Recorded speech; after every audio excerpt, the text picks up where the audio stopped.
Chapter 1. An Invitation in Widow's Black.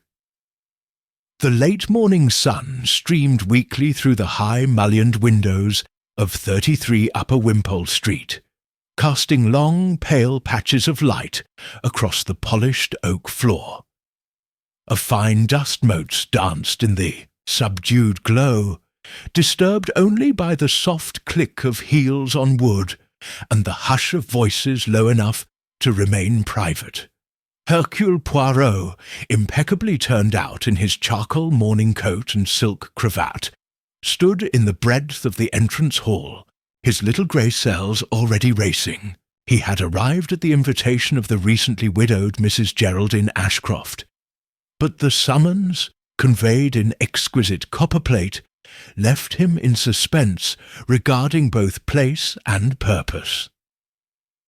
A butler in sober black livery, cravat neatly folded, buttons gleaming, offered a perfunctory bow.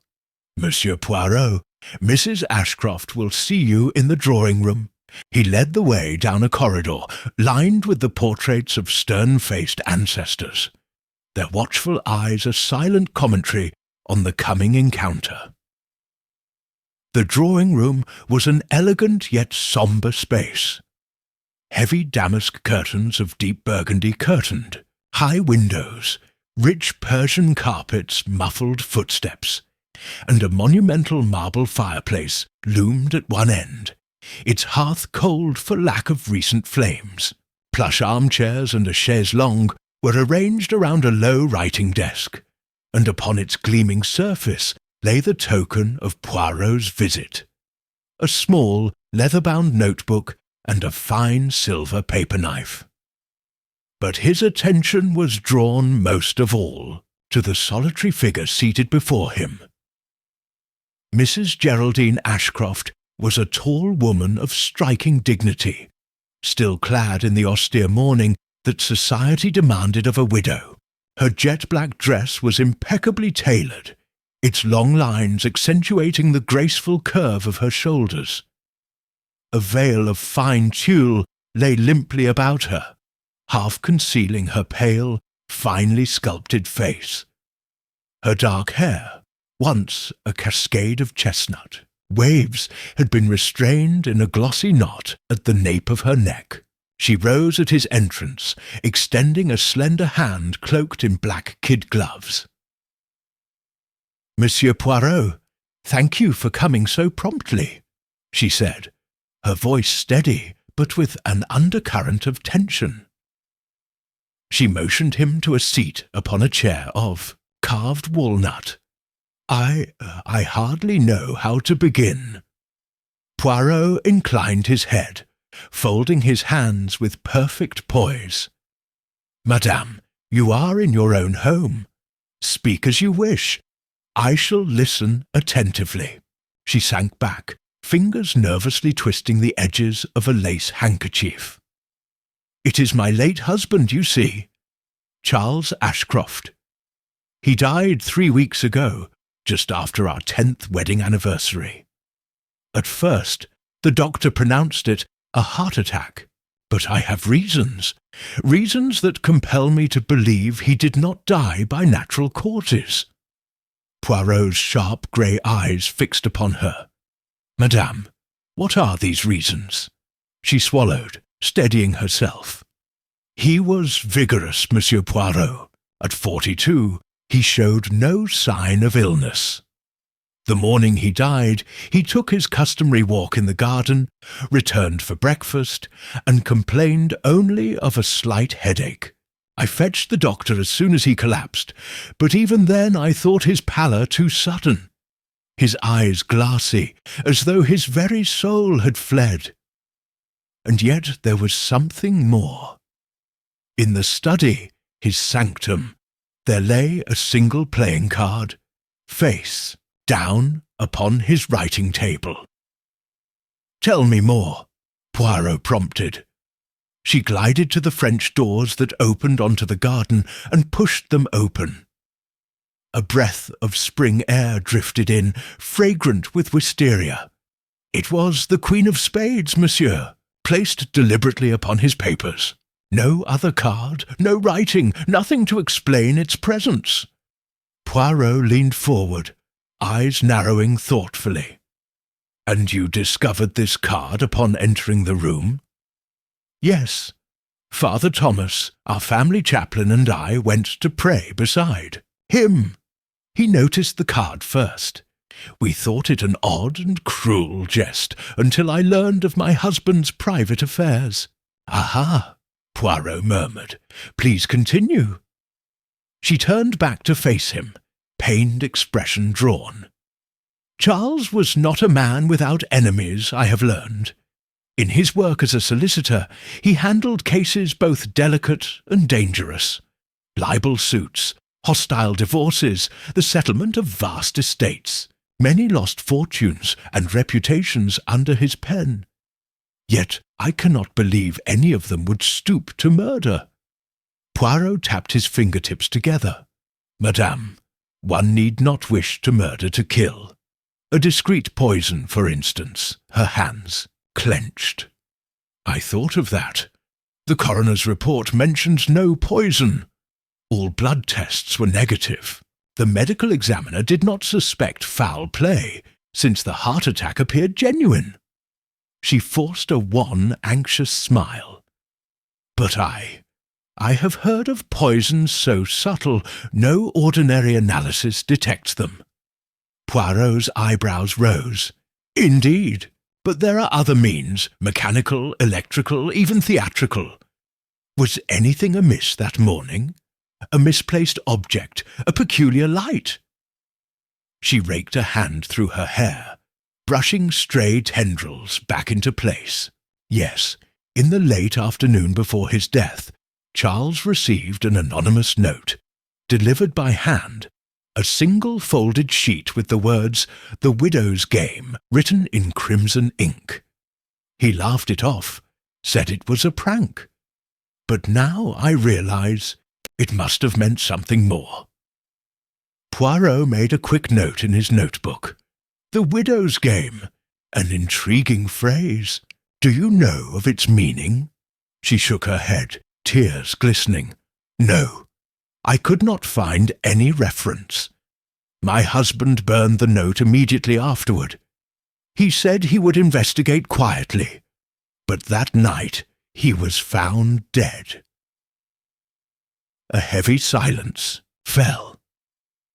Poirot watched her closely, noting the subtle quiver of her lashes, the resolute set of her lips. He sensed both fear and fierce determination. "And your husband's study, aside from the playing card, was there any sign of disturbance?" Ashcroft closed her eyes as though summoning the memory. "His books were untouched, the papers in tidy piles. His watch lay on the blotter, stopped at precisely 3:17, and on the small silver tray he used for his tea, I found a teaspoon bent in an odd manner, as though he had dropped it while drinking." "A bent spoon," Poirot repeated. "That could signify a sudden spasm, perhaps induced by a neurological agent, but it might also be coincidental. Madame, may I examine the scene myself?" She hesitated only a moment before rising. "Yes, it still lies as it was on the morning of his death. The police have not disturbed it." Together they crossed the terrace into the sunlit garden, then through the heavy doors into the study.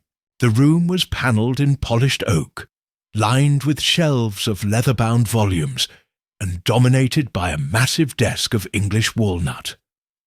On its surface lay a fountain pen, an open ledger, and at the very edge, the Queen of Spades, face down, its patterned back staring accusingly into the room. Poirot knelt to examine the card. "Interesting. No fingerprints." He turned it over carefully. The card's surface was clean, save for a single smudge of indigo ink upon its corner. He rattled his pen gently in his pocket. "Madam, What ink did Charles customarily use? Moved to stand behind him, gazing at the card as though she might find hidden meaning in its pattern. Only the finest Parker ink, a deep black. I have seen him use nearly every shade, but never indigo. Poirot rose, studying the overturned teaspoon on the silver tray. Its bent shape was unnatural, as though someone had deliberately twisted it. He held it aloft, catching the light. A sudden twitch of the hand, perhaps caused by a blow, or by a convulsive poison. Yet the tray shows no stain, no sign of fresh tea or poison residue. Striking. He returned the spoon to the tray, and turned to the ledger open upon the desk. The entry was dated 2 days before Charles's death. Transaction: Mrs. Rawlings' estate. Final settlement agreed. Disbursement scheduled. The ledger's margins bore no stray annotations, except a single mark. The number 17, underlined twice in purple ink. Poirot's gaze lifted to Mrs. Ashcroft. "Madame, did your husband have a client named Rawlings?" She swallowed. "Yes, an elderly spinster who left her fortune to me in her will, on the condition I cared for her late housekeeper. Charles handled her estate, although I did not know the sum until after his death." He tapped the margin. "The figure 17. It may represent £17,000, 17 days, or simply serve as a cipher. Combined with the Queen of Spades, a card associated with peril and death in many card games, we glimpse a pattern." He straightened, pressing a gloved finger to his lips. "Madame, I propose to speak with 3 individuals. Mr. Benedict Rawlings, the late Mrs. Rawlings's nephew, the housekeeper, Mrs. Agnes Carrow, and Mr. Horace Denby, Charles's junior partner at the firm. Each had motive and opportunity." She looked at him with wide gratitude. "Thank you, Monsieur Poirot. Oh, God help me. Charles never revealed these matters to me. I feel as though I am chasing shadows." Poirot smiled gently, a hand over his heart. "Madame, the truth may appear as shadows at first, but with care and method we bring it into the light. For now, rest. I shall begin inquiries at once and return tomorrow with what I have learned." As he took his leave, Mrs. Ashcroft pressed his hand. "Be careful, monsieur. I fear that someone very dangerous, does not wish you to discover the truth." He inclined his head gravely. "Fear nothing, madam. I have my little grey cells, and they shall serve both you and the memory of your husband." Walking back along the terrace, Poirot paused to gaze upon the statue of Justice that stood sentinel over the garden fountain, her blindfolded eyes raised to the sky. He murmured to himself, "The widow's game indeed, but it is not the widow who plays first. The players move at our bidding, and soon the final hand shall be laid upon the table." With that, he turned toward the broad street beyond, ready to unravel the intrigue woven among widows' black and widows' tears. Chapter 2. Footsteps in the Dark. The following morning, the mist lay low over the gardens of Upper Wimpole Street, curling about the yew hedges and obscuring the wrought-iron railings that lined the path. A thin drizzle fell, muting the world to shades of pewter and silver. Inside his flat at Whitehall Mansions, Hercule Poirot stood at the window, hands clasped behind his back, scrutinizing the placid scene. He had reviewed his notes from the Ashcroft study, and already a pattern pressed upon his mind. A pattern of cards, cryptic numbers, and the bent spoon that spoke of sudden and violent convulsion.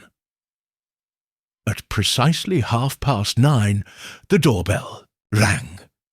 Poirot removed his jacket, donned his waterproof mackintosh and bowler, and opened the door to find Captain Hastings, umbrella in hand and expression eager. "Bonjour, mon ami," Poirot greeted. "You are punctual." "Couldn't wait," Hastings replied with a grin. "I've already called on Denby at Ashcroft and Carrington, as you suggested. He invited me for tea, but I detected a certain hesitation in his manner." "Excellent," Poirot said. "Let us share our findings whilst the rain falls in symphony." They made their way together to Hastings' taxi. The solicitor's chambers were housed in a dignified Victorian building on Marylebone Lane. Inside, the mahogany panels, green banker's lamps and leather armchairs spoke of tradition and gravitas. Horace Denby, junior partner to the late Charles Ashcroft, emerged from his inner office clutching a teacup.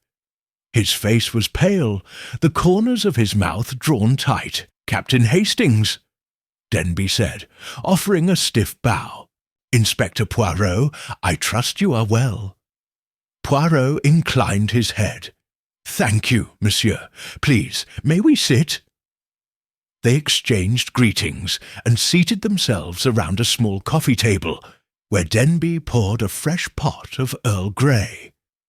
Hastings placed Poirot's prescribed cup before him. The detective inhaled the fragrant steam. "Mr. Denby," Poirot began, "I understand you shared the office with Mr. Ashcroft until his untimely demise." Denby's fingers tightened on his cup. "Yes, Charles was both mentor and friend. His death was a shock." "Certainly," Poirot admitted. "You were the one to discover him, I believe." Denby hesitated. "It was Father Thomas who found him. I arrived later, upon hearing of the collapse. He swallowed. "I collected his files to preserve client confidentiality." Poirot's eyes narrowed. "And you noted the Queen of Spades upon his desk?" Denby's breath caught. "Yes, it was unusual. I turned it over.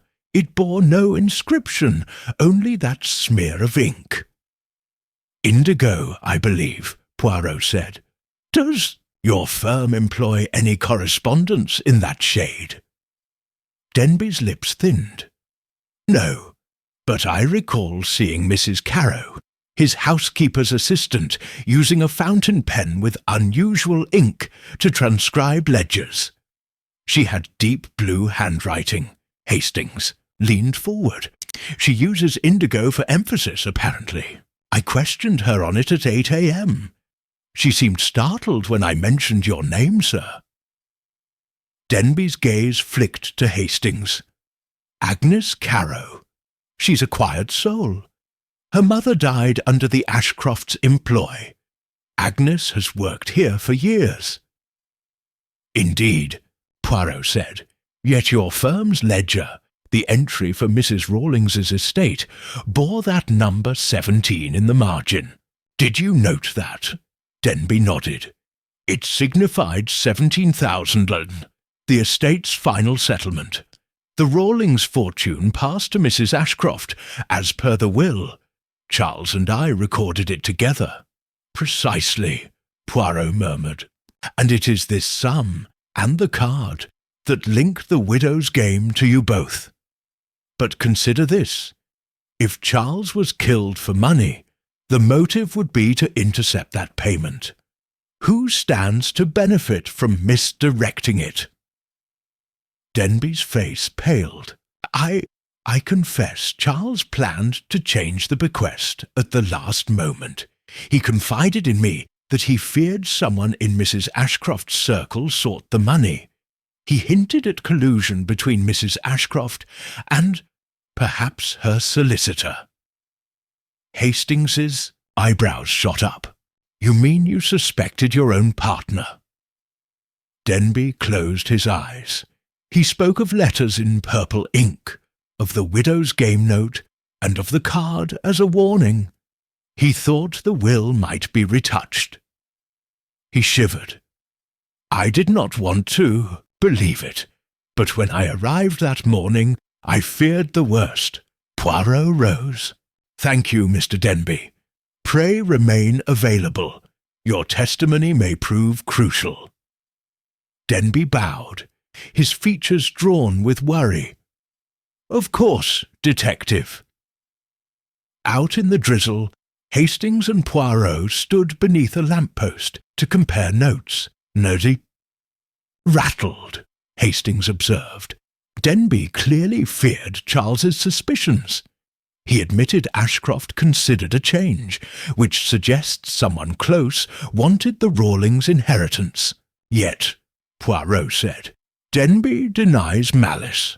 Look to Mrs. Carrow next. He opened his umbrella. She is our link to the ink and the card.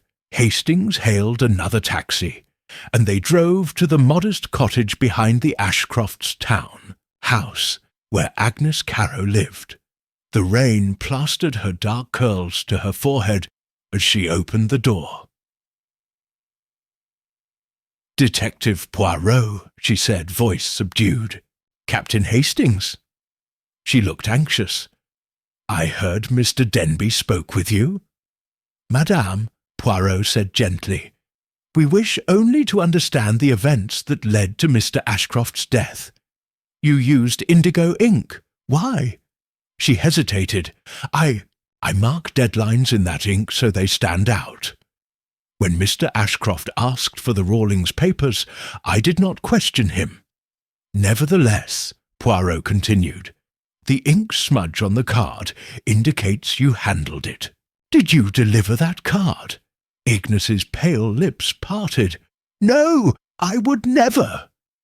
She glanced about as though expecting someone in pursuit. I found the card at dusk on Saturday, on Mrs. Ashcroft's doorstep. I thought to bring it in, but denied entry by the butler. I left it on the hall table. Hastings exchanged a look with Poirot. Saturday was 3 days before Ashcroft died, so the card's been in the house and could have been retrieved by anyone. Agnes pressed her hands together. I swear, I never touched Mr. Ashcroft's desk. Tears formed. He was kind to me after my mother died. I loved him. Poirot nodded.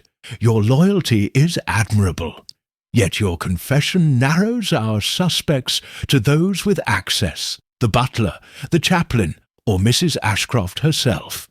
Agnes's head whipped up. Not Mrs. Ashcroft. Remain calm, madam, Poirot soothed. We have more to learn. Thank you for your candour.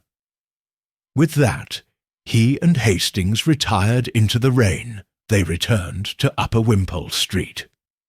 The house loomed like a dark sentinel amid the fog. Poirot paused at the gate. Captain, we have 3 threads. Denby's guilt by suspicion, Carrow's reluctant confession, and Mrs. Ashcroft's own motives. But there is another, Father Thomas. Hastings frowned. The chaplain who found the body. Oui. He was first on the scene, handled the card, and had free run of the house. His counsel to Mrs. Ashcroft has been solicitous. Poirot tapped his temple.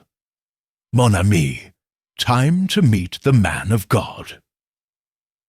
Father Thomas's lodgings lay in a neighbouring mews. A narrow door opened onto a small study. The chaplain, a mild man, of middle years, greeted them. Detective Poirot, Captain Hastings, how may I assist? He gestured to a book-lined room and offered tea. Poirot accepted and seated himself. He studied the chaplain's serene countenance. Father, you attended to Mr. Ashcroft at his demise? Thomas nodded. Yes, I was summoned by Mrs. Ashcroft. He desired prayer." "And the Queen of Spades?" Poirot asked quietly. "You saw it upon his desk." Thomas closed his eyes. "I found it there when I knelt to pray near his side. I thought it a symbol of sorrow. Cards and fate, one might say." "Yet no one else was present," Poirot pressed. "You entered first?" Chaplin's throat tightened. "Yes, before Denby. I did not disturb the desk. I simply bowed my head." Poirot leaned forward. "Father, what is the significance of the Queen of Spades?" Thomas glanced at Hastings, then back. "In my studies of iconography, the spade can symbolize sorrow, or the feminine guardian of destiny, a queen over grief. But I did not place it."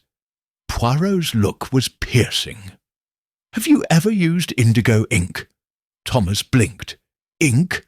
Only to write sermons. My ink is black." "Where were you Saturday night at dusk?" Poirot asked. Thomas's jaw tightened. "In the vestry, composing a eulogy." Poirot tapped his spoon on the teacup. "Very well. I thank you. Pray remain available, Father." He rose. Hastings followed, his brow furrowed. "We have suspicions of all 4 suspects, yet no confession, no direct evidence." Poirot smiled ever so slightly. "Patience. Even the widow's game yields its hand eventually." They departed into the drizzle, minds buzzing.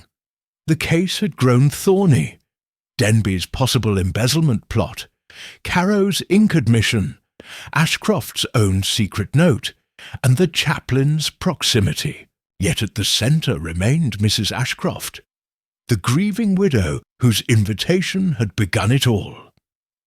As they reached the gate, Hastings turned. "What next, Poirot?" "Tonight," Poirot replied, "I shall dine here under the pretext of consoling Mrs. Ashcroft. There I shall uncover her true hand." He flicked his umbrella closed. "Après, we shall play our final cards." And with that assurance, they strode off into the mist, ready to watch the widow's game at close quarters. Chapter 3. A Dinner Beneath Dark Skies. The dining room at 33 Upper Wimpole Street was a study in restrained elegance. Walls hung with dove grey, silk damask, a parquet floor gleaming beneath the soft glow of shaded lamps, and a long mahogany table set with gleaming silver, fine china edged in black, and crystal goblets catching the light like dark jewels. Outside, a steady rain drummed on the windows, and the gas lanterns on the pavement cast streaks of gold upon the wet street. Inside, the hush spoke of solemnity, for this was no ordinary dinner. It was a gathering of those entwined in the widow's game, summoned by Mrs. Ashcroft herself, acting upon Poirot's suggestion. Hercule Poirot and Captain Hastings arrived precisely at 7, their coats cloaked and bowler hats in hand. They were greeted by the familiar butler, Mr. Collins, whose measured bow conveyed both respect and the unspoken tension that had settled over the household. Mrs. Ashcroft presided at the head of the table, her morning gown now relieved of its veil, revealing a visage pale but composed. To her right sat Horace Denby, to her left Father Thomas, a silver-haired chaplain whose calm dignity contrasted sharply with the restiveness in his eyes. Agnes Carrow, the housekeeper's assistant, stood discreetly behind her mistress, awaiting her station. "Monsieur Poirot, Captain Hastings," Mrs. Ashcroft began, her voice soft but steady. Thank you for coming. Tonight I wish to speak plainly, and to hear the truth." Poirot inclined his head. "Madam, truth is a lantern in the darkness. Let us bring it to bear upon our uncertainties." Collins placed the first course, poached salmon in a delicate chervil sauce, before them. The plate was garnished with a single violet, its petals echoing the indigo ink that had featured upon the Queen of Spades and the ledger margin. Mrs. Ashcroft's eyes flickered to the violet, then to her guests as though seeking an unvoiced confirmation. The table fell, silent as they ate, the soft symphony of cutlery on china underscoring the gravity of the moment. At last Mrs. Ashcroft broke the quiet. "Mr. Denby," she said, her eyes meeting his, "you were my husband's partner and friend. Did Charles ever express fear for his life prior to his death?" Denby set down his fork, his fingers trembling slightly. "Yes, he mentioned receiving the note in crimson ink, and he spoke of the card as a warning. He asked me, with some urgency, to verify the Rawlings settlement and to place the funds in trust until his own review. I believed it mere precaution." Poirot leaned forward. "Why did you not accompany him to the study when he fetched those papers?" Denby's throat constricted. "I was detained by urgent correspondence. I rushed here afterwards, too late." "Indeed," Poirot murmured, eyes narrowing. "And yet Father Thomas arrived first." The chaplain's eyes widened. "I simply responded to the summons. I did not linger in the study. I prayed by his side, then alerted Mr. Denby." "Of that we remain uncertain," Poirot said softly, for the card remained face down, and the spoon, bent as though by a sudden convulsion, lay upon his tray. "The question is, who set these tokens in place?" Agnes Carrow's expression tightened. She drew a trembling breath and spoke for the first time. "Madam, forgive me," she said, voice quavering. "I found the Queen of Spades on the hall table after my master's death. I meant no harm. I feared for you, so I left it there." Her eyes watered. "I did not know its meaning." Mrs. Ashcroft glanced at the violet on her plate, then folded her hands. "Thank you, Agnes. Your intentions were kind, but the card's placement in the study suggests someone else retrieved it." Poirot's gaze roamed the assembled four: Denby, the chaplain, Agnes, and the widow herself. He noted each tremor, each downward glance, each subtle tightening of the lips. Then he addressed Father Thomas.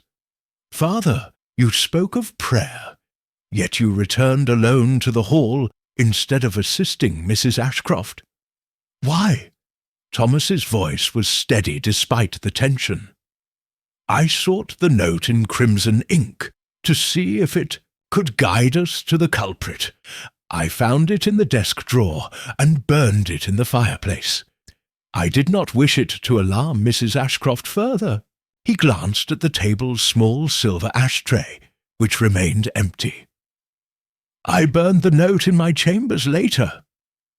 Poirot's eyebrows arched. "But by maintaining silence, you risked misdirection. One might think you protected someone." The chaplain's gaze flicked to Mrs. Ashcroft, then to Denby. "I protected no one but truth itself." Poirot nodded. "Perhaps. Yet the bent spoon, did you examine it?" Thomas shook his head. "I saw it upon the tray. I assumed he had grasped it in distress." He paused. "But, monsieur, you must investigate every possibility." Poirot thanked him and turned to Denby once more. "Mr. Denby, have you any explanation for the spoon's deformity?" Denby swallowed, setting down his napkin. No, the butler informed me it happened after Father Thomas left. I saw the tray upon my first entrance, and the spoon lay twisted. Poirot's gaze carried to the window, where the garden lay shrouded in drizzle. He pressed his fingertips together. Monsieur Hastings, might we retire for a moment to confer? Hastings rose, offering Denby and Thomas reassuring nods before following Poirot from the room. Mrs. Ashcroft watched them go, then turned to Agnes. "My child, you may rest in the drawing-room. I have need only of my guests." Agnes curtsied and withdrew, her expression one of pained resignation, leaving Mrs. Ashcroft to the hush once more. In the alcove beyond the dining-room, Hastings and Poirot stood beneath a high arch, the muffled patter of rain providing a backdrop. "Charming. Dinner," Hastings said dryly. "Yet each guest looks more suspicious than the last." Poirot nodded, his expression contemplative. "Yes, but note, Denby's guilt is in his hesitation, Thomas's in his secrecy, Agnes's in her misplaced card, and perhaps even Mrs. Ashcroft's in her selection of the violet." He tapped a finger upon his temple. "We must press the matter home, the root of these tokens, the violet ink, the Queen of Spades, and the number 17. Hastings frowned. "What about the butler, Collins? He moves within all these scenes." Poirot's eyes brightened. "Très bien. Collins witnessed every entrance and exit. He also arranged the flowers and cleared the ashtray. It would be easy for him to conceal evidence under the guise of his duties." He raised a gloved hand. "Let us return and ask to speak with Mr. Collins in the presence of Mrs. Ashcroft." They re-entered the dining-room, where Mrs. Ashcroft sat alone, her fine features drawn but resolute. On the small table by her chair lay the violet from the centrepiece, now wilted. Poirot motioned to the butler, who quietly stood at the door. "Mr. Collins," Poirot began, "we wish to clarify certain observations. Might we speak with you here, before Madame?" Collins dipped his head. "Certainly, sir." Poirot closed the distance between them, his gaze fixed upon the butler's pale countenance. "You arranged the flowers for this evening's dinner. Why choose that violet?" The butler's composure wavered. "Madam requested spring blooms, sir. I arranged what was available." "Yet no one else selected violet," Poirot pressed. "Do you have ink of that shade in the house?" Collins's eyes flickered. "Only the lady's stationery, sir. Her personal letters." Poirot turned to Hastings. "And where does she keep that stationery?" Hastings pointed to an escritoire visible through the drawing-room doorway. "In her private sitting-room." Poirot inclined his head. "Mr. Collins, might I ask you to retrieve a sheet of Madame's indigo ink?" Despite himself, Collins's shoulders tensed. I will fetch it." He departed, and Poirot turned to Hastings with a subtle smile. "Observe how the butler reacts when confronted with the link between violet and ink. His reluctance bodes significance." Moments later, Collins returned, bearing a small inkwell of deep violet blue. Poirot took it, inspecting the surface. "This is the very shade used to mark the number 17 in the ledger, and to smudge our Queen of Spades." Collins paled. I merely dusted the bottles, sir. I did not use them." Poirot's gaze found Mrs. Ashcroft's across the room. "Madame, might I have the lamp's light?" He tilted the inkwell so that the lamp's glow refracted through the glass, throwing violet patterns upon the tablecloth.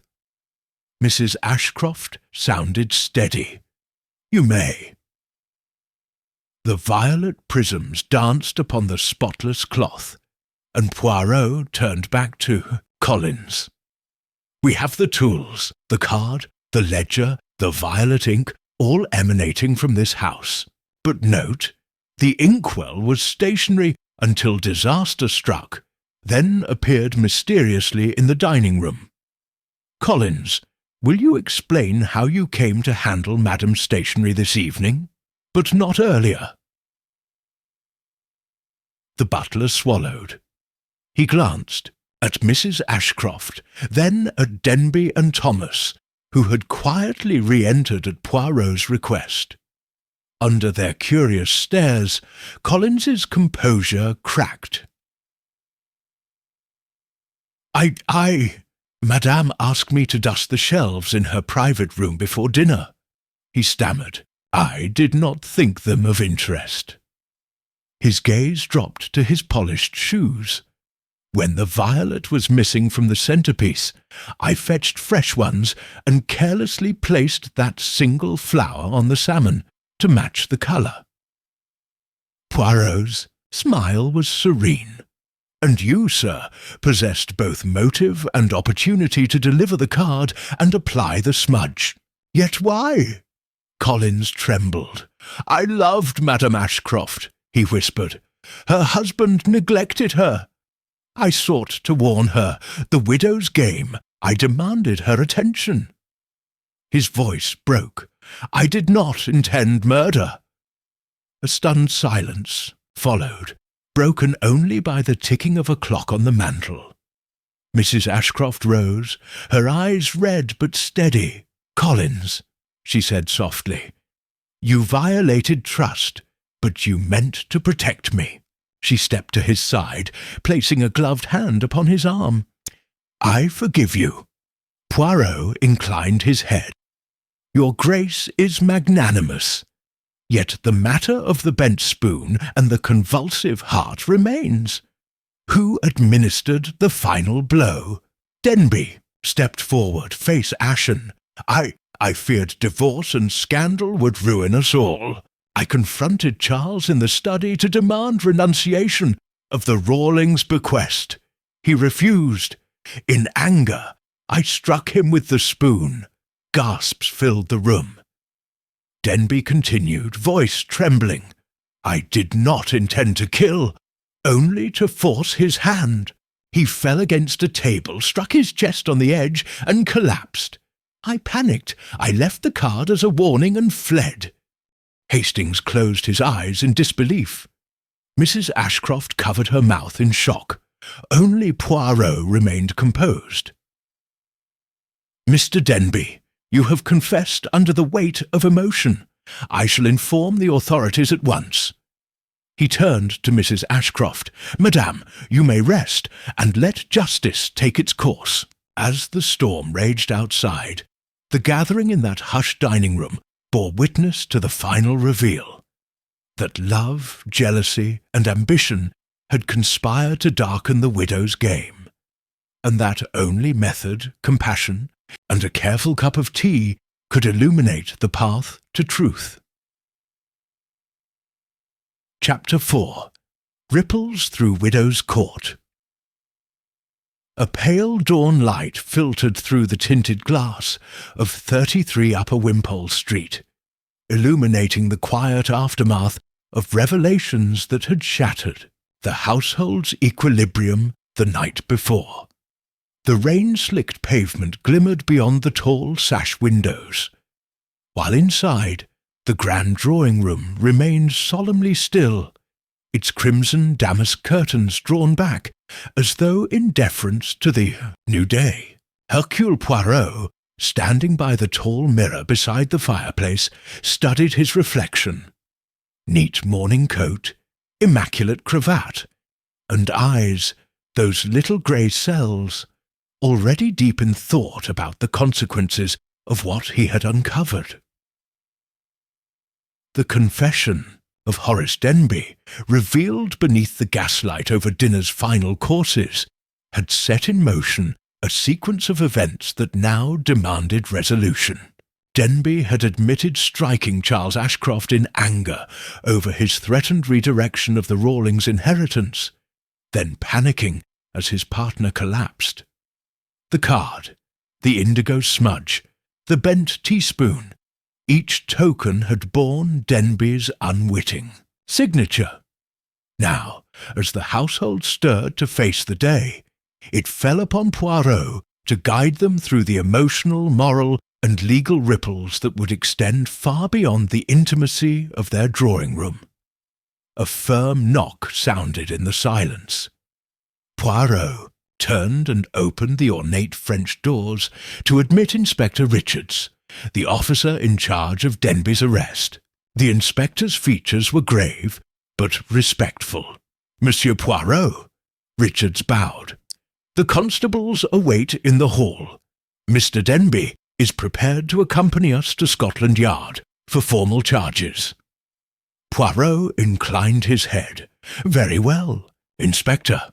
I shall bring Mrs. Ashcroft and Father Thomas to bid him farewell."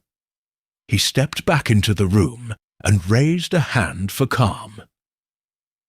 "Madame," Poirot announced, "Inspector Richards is here. May I suggest you and Father Thomas join us in the entrance hall? Mr. Denby wishes to speak one final time before departing." Mrs. Ashcroft, seated in an armchair by the window, rose gracefully.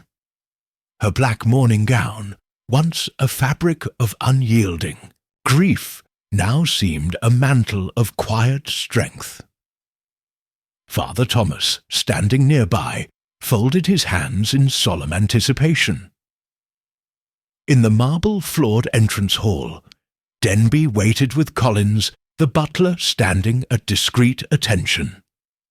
Upon seeing Mrs. Ashcroft, Denby's shoulders trembled. He lifted a hand in apology. "Geraldine," Denby began, voice thin, I am so deeply sorry. I intended only to frighten Charles, to compel him to protect you and the Rawlings' legacy. But in my rage, I struck too hard." Mrs. Ashcroft, her expression composed yet sorrowful, stepped forward and laid a hand on his arm. "Horace," she said gently, "I forgive you, but I cannot absolve the deed. May God have mercy on your soul." Denby bowed his head. Father Thomas moved beside him and offered a brief, heartfelt prayer, invoking comfort for both the bereaved and the penitent. The constable, standing at attention, then approached and guided Denby's arms into handcuffs with tempered firmness. Inspector Richards cleared his throat. "Mr. Denby, you are under arrest for the manslaughter of Charles Ashcroft. You will be taken to Scotland Yard, where you will be held pending arraignment." Denby nodded, tears brimming in his eyes. "I submit to the law's justice. Thank you, Mrs. Ashcroft, for your forgiveness, though I do not deserve it." Mrs. Ashcroft pressed his hand once, and then, with one last measured glance, Denby permitted himself to be led away, his once majestic posture reduced to a man bowed by guilt and sorrow.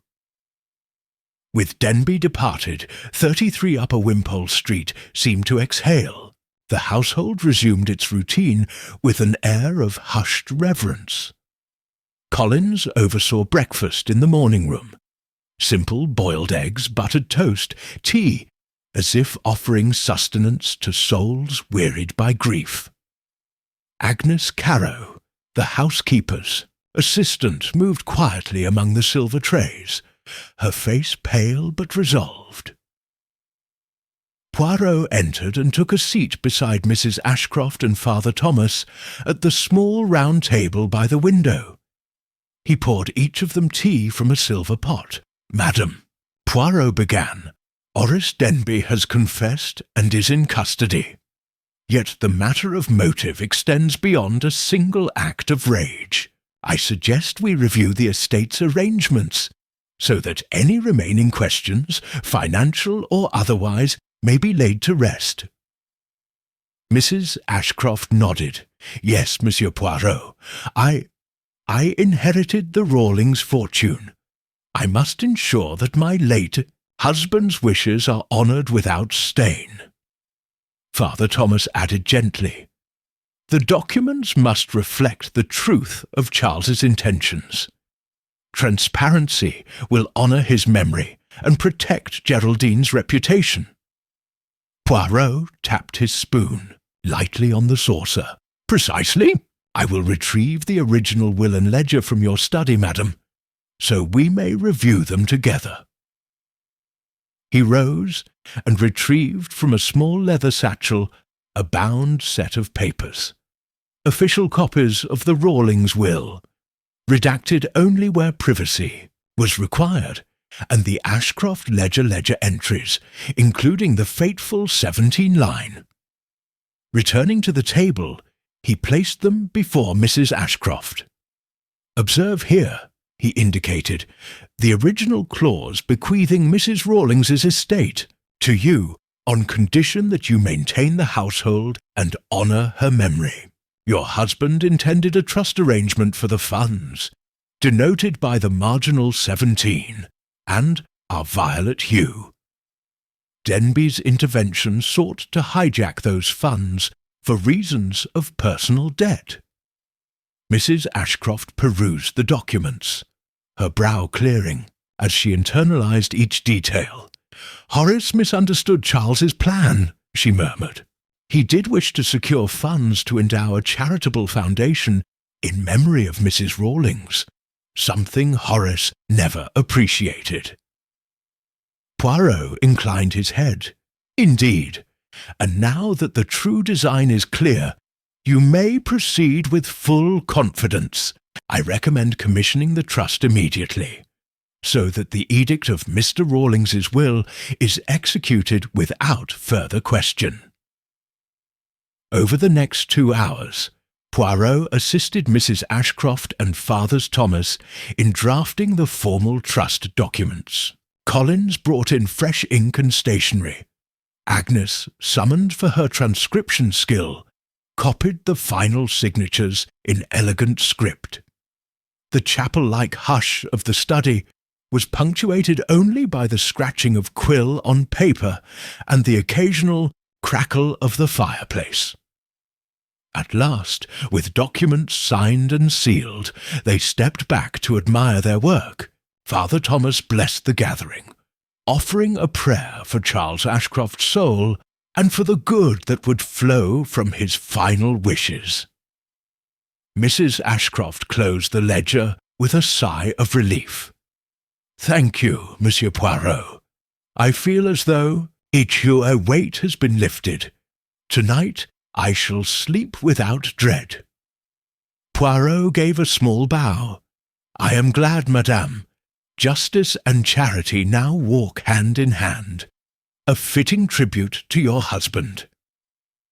That afternoon, as a pall of clouds lifted to reveal pale sunlight, Poirot prepared to depart. In the entrance hall, he collected his hat and cane, and placed a courteous hand upon Mrs. Ashcroft's arm. Madam, he said softly, if ever you require my assistance again, should any further complications arise, I remain at your service. Smiled, the first genuine warmth in weeks. Monsieur Poirot, you have restored not only justice, but also my faith in kindness. I shall not hesitate to call upon you. Father Thomas joined them, extending his hand in blessing. May the Lord guide your steps, monsieur.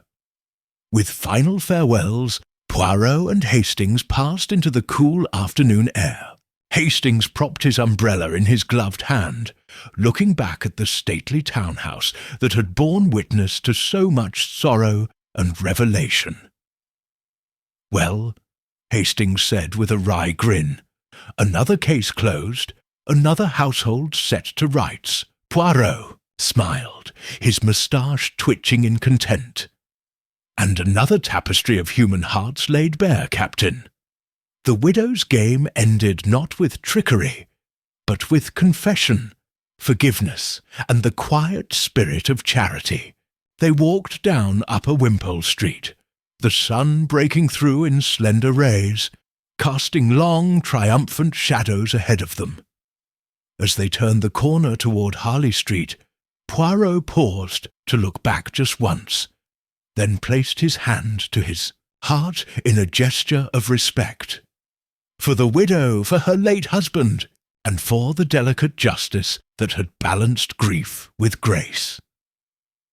And somewhere, beyond the hum of London's ceaseless pace, the ripples from 33 Upper Wimpole Street drifted outward, carrying with them a reminder that even the darkest game of loss and suspicion might yield to the steady light of truth and compassion. Chapter 5. The Unseen Hand. The late afternoon sun slanted through the high windows of 33 Upper Wimpole Street, casting long golden beams across the polished oak floor. Dust motes danced in the wavering light, as though celebrating the resolution of the household's greatest mystery. For a time the rooms had seemed frozen in shock and sorrow, until at dawn Horace Denby's confession had broken the hush and set justice in motion. Now, as laughter and soft conversation drifted from the drawing-room, Madame Ashcroft strove to reclaim her life, aided by the trust established in her late husband's name. Yet Hercule Poirot, ever vigilant, perceived faint tremors beneath the surface, subtle inconsistencies, nervous glances, and a question that lingered like a cipher yet to be fully decoded. In the drawing-room, an assembly convened to inaugurate the Rawlings-Ashcroft Memorial Trust. Father Thomas led a brief invocation, invoking blessings upon the Trust's intended beneficiaries, schools, hospitals, and the lone housekeeper left destitute by Mrs. Rawlings's passing. Collins, the butler, distributed embossed programs that detailed the Trust's governance structure. A board comprising Madame Ashcroft, Father Thomas, and one independent trustee, Mr. Gerald Wainwright, a distinguished barrister sympathetic to charitable causes. Madame Ashcroft, seated at the head of an oval table, presided with a calm dignity that belied the tumult of recent weeks. She spoke of her late husband's vision, a legacy of compassion, not scandal. As her voice resonated through the room, Poirot stood to one side, notebook in hand, observing the assembled guests, Father Thomas, Agnes Carrow, Collins, Mr. Wainwright, and a discreet contingent of solicitors from Ashcroft and Carrington who had assisted in trust formation. When Madame Ashcroft concluded with a graceful bow, applause filled the room. Collins poured tea. Delicate porcelain cups clinked as guests congratulated her on her resilience and charity. Yet Poirot sensed absorption in small details. Agnes's tremulous hand as she accepted her cup, Father Thomas's fleeting glance at Poirot, as though seeking reassurance, Mr. Wainwright's fixed stare upon the trust documents, reading margins as if for hidden annotations. These were not merely pleasantries. They were ripples on a pond that might conceal deeper currents. Later, when most guests had departed, Poirot and Hastings strolled through the sunlit conservatory, its glass panels rising amid lush ferns and climbing ivies. Hastings, loosening his collar, looked at Poirot with a conspiratorial grin. "Well, mon ami, the trust is born and all seems well. Shall we retire to the Baker Street flat for a well-earned drink?" Poirot's grey eyes glinted. "Patience, Captain. We have 4 still under observation. Denby is safely committed. Madam Ashcroft, the widow, exonerated. Agnes, compassionate but frightened. Father Thomas, pious yet secretive. And Mr. Wainwright, our new trustee of uncertain motive. Hastings raised an eyebrow. Wainwright! He seemed the picture of altruism. Indeed, Poirot murmured, and all the more dangerous for it. Altruism, monsieur, can mask ambition.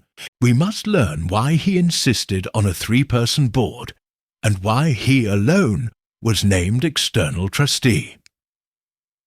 They returned to the drawing-room. Wainwright stood by the mantel, examining a russet-bound volume of charitable trusts. Poirot approached him, extending a gloved hand. "Mr. Wainwright, may I thank you for your invaluable assistance with the trust?" Poirot began. "Your expertise ensures the Rawlings bequest is safeguarded."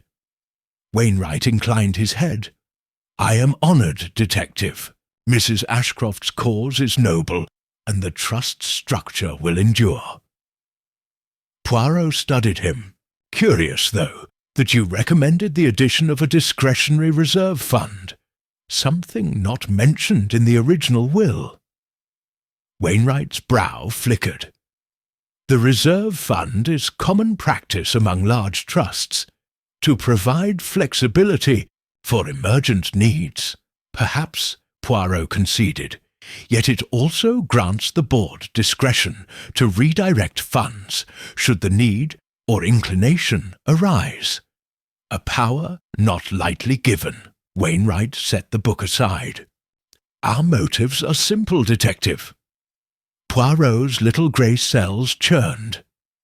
"Simplest motives often conceal the most complex designs. I hope you will pardon my caution, but I shall review the trust clauses with Father Thomas tomorrow." "Of sister de course," Wainwright replied with polite firmness. As Poirot bowed and withdrew, Hastings slipped an arm through his elbow. "Good work, Poirot," Hastings whispered. "He seemed uneasy." "Just as one expects," Poirot replied.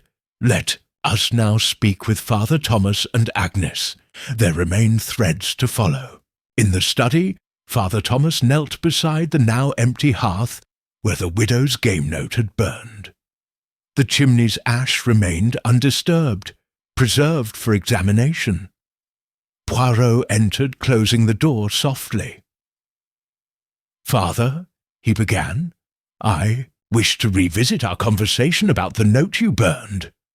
Thomas rose, steadying himself against the desk. "I understand, Monsieur Poirot." "When did you burn the note?" "Early Sunday morning, after the funeral masses," Thomas recalled. "I believed it private correspondence, and I did not wish Madame to be further distressed." Poirot nodded. "Yet, Father, your burn pile, did it include only that note, or did it contain any other papers?" Thomas's face paled. He closed his eyes. I also burned a second note. A draft letter from Charles to you, warning of possible peril." Poirot's eyes narrowed. "A draft letter? Why was it necessary to destroy that?" Thomas shook his head, voice trembling. "It was incomplete. It expressed his fear that someone within his circle sought to redirect the inheritance. He asked me to deliver it, but I hesitated, thinking it too alarming. So I burned my copy, intending to preserve only the final signed will." Poirot steepled, his fingers. "And that draft, Father, could have implicated another conspirator, someone Charles distrusted. By destroying it, you removed evidence." Thomas bowed his head. I see that now. I acted to protect Madame Ashcroft's peace. Yet, Father, peace must rest upon truth," Poirot said softly. Please provide a detailed account of both notes' contents and any names mentioned. Thomas exhaled heavily, as though releasing a burden. I will. Let me fetch my journal. While Father Thomas retrieved his journal, Poirot and Hastings waited in the drawing-room. Soon Father Thomas returned, glancing between them, his resolve reinforced by confession. "Detective, Captain, here is my account," he said, offering a leather-bound notebook. The draft letter named one Mr. Gerald Wainwright as advisor to the trust, someone Charles mistrusted for his eagerness to manage funds. Hastings's eyes widened. Wainwright was in the draft. Thomas nodded. Yes, Charles advised caution. He did not wish Wainwright near his wife's finances. Yet the final will omitted mention of him. Poirot took the journal, leafing to the relevant entry. Sure enough, Wainwright's name appeared beneath Charles's penmanship, followed by an admonition. Trust Board must exclude Gerald W., his appetite for power unbecoming. Poirot closed the journal. Thank you, Father. You have served both justice and your vows. Now I must speak with Agnes Carow. They found Agnes in the music room, setting upright a harp that had stood silent these weeks. As they entered, she turned, tears in her eyes. Madame Carow, Poirot began gently, I have learned of a draft naming Mr. Wainwright as untrusted. Did you see that draft? Agnes swallowed, lowering her gaze. I copied it into Father Thomas's journal, by accident perhaps. He had left it on the piano. I thought it was part of my transcription work for the trust and filed it away. So, you removed evidence, Poirot said quietly. Then you burned your copy, along with Father Thomas's note, to spare Mrs. Ashcroft distress. Agnes nodded, voice breaking. I loved Mrs. Ashcroft. I could not bear that she might doubt Mr. Wainwright's sincerity. Poirot placed a comforting hand on her shoulder. Your loyalty speaks well of you, Agnes. Yet loyalty must be guided by truth. I shall ensure your actions are understood. Armed with the draft, the journal entry, and Agnes's testimony, Poirot assembled Madame Ashcroft, Father Thomas, Mr. Wainwright and Collins in the study that evening. The air was heavy with anticipation as Poirot produced Charles Ashcroft's draft letter. Gentlemen, and Madame, Poirot began, this document reveals that Charles expressly distrusted Gerald Wainwright. By omitting him from the final will and appointing him trustee, someone acted contrary to Charles's intentions. Wainwright positioned himself to control the trust's funds. Wainwright's composure wavered. He rose, face slack with surprise. Detective, this is forgery. I had no knowledge of any such draft. Poirot shook his head. No, sir. Father Thomas and Agnes confirm its authenticity, and the handwriting matches Charles's own. Moreover, you recommended creation of the reserve fund, discretionary, unlamented and ripe for redirection. Madame Ashcroft's eyes blazed. You betrayed my husband's trust. You manipulated his will, destroyed the warning, and stood to benefit. Wainwright's lips trembled. I had counsel that the trust's structure required flexibility. I never intended personal gain. Father Thomas spoke firmly. Yet you alone stood to profit from that flexibility. Charles forewarned against you. His own words are this proof. Hastings stepped forward, producing the violet inkwell. And you alone handled this ink after the burning. The smudge on the Queen of Spades was your creation, a misdirection. Collins hesitated, then spoke. I saw Mr. Wainwright in the study after everyone left, lifting the smudged card and replacing it. Wainwright's face drained of colour. It was supposed to be a harmless ruse, an intimidation to ensure you heeded my counsel, madam. I never meant murder or betrayal. Madam Ashcroft rose, regal in black. Your counsel was poison, Mr. Wainwright. Far deeper than Denby's single strike.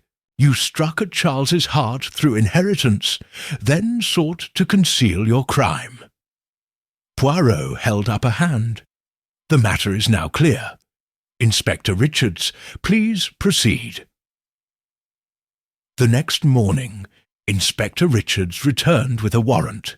Wainwright, now resigned, accompanied the constables. Denby's custody was confirmed.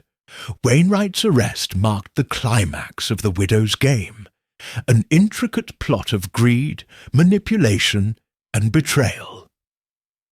As Wainwright departed, Madame Ashcroft stood on the terrace with Father Thomas, Collins, and Agnes. The sunlight, bright and new, bathed them all in warmth. Poirot, cane in hand, stood among them. Madame, your household is once again at peace. The trust you and Charles envisioned will now be guided by true compassion, free of hidden hands. She offered him a small bouquet of violets, her own gesture of thanks. Monsieur Poirot, you have restored not only my husband's legacy, but my faith in justice. Poirot accepted the flowers with a slight bow. Remember, madam, truth endures beyond deceit, and compassion outlasts ambition. With that, he turned to Hastings, and together they walked down Upper Wimpole Street, leaving behind a restored household and the echoes of a widow's court, now settled into calm.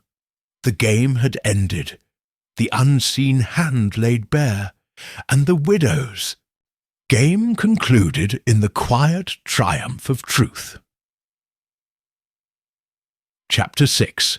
Resolutions and Farewells. A fortnight had passed since the dramatic unmasking of Gerald Wainwright and the confession of Horace Denby.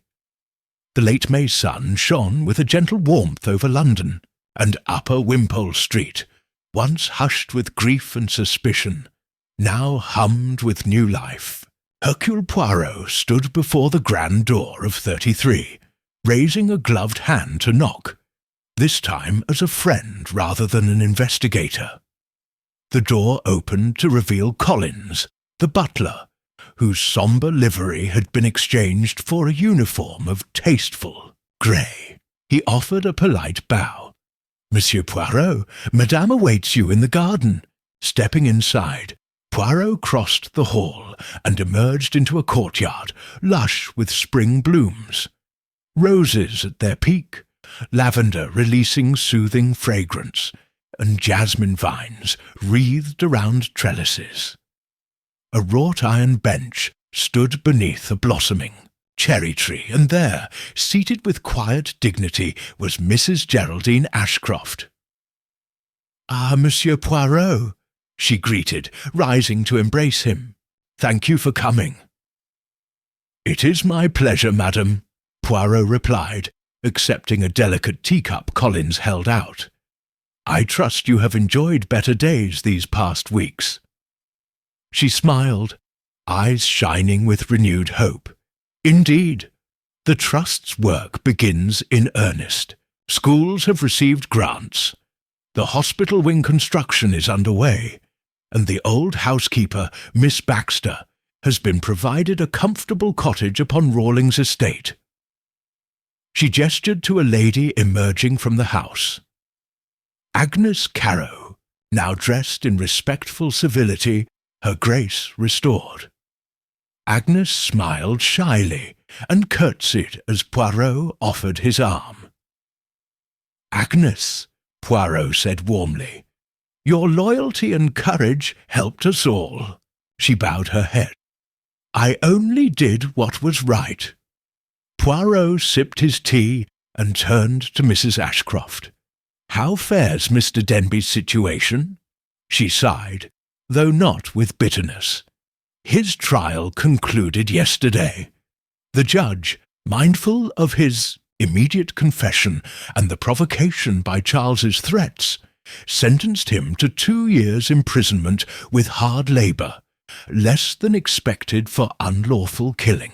His health, already frail, will be his sentence." Poirot tapped his fingers thoughtfully. "Merit in mercy, madam. He acknowledged guilt and caused no premeditated death." Mrs. Ashcroft nodded. "He repented sincerely. I shall write to him, offering comfort and prayers." The previous week, Poirot and Hastings had attended Denby's trial at the Old Bailey. In the packed courtroom, the Crown Prosecutor had outlined Denby's blow, the torn bellows of rage, and the fatal result. Denby, clad in sober grey, had looked gaunt but steadfast as he admitted the act and expressed remorse. A key witness, Father Thomas, had provided character testimony, speaking of Denby's devotion and the provocation of fear that drove him to desperation. Charles Ashcroft's sealed will and the draft letter naming Wainwright had been entered as evidence, clarifying the tangled motives. The judge's summing up had balanced legal duty and compassion, instructing the jury on involuntary manslaughter and provocation.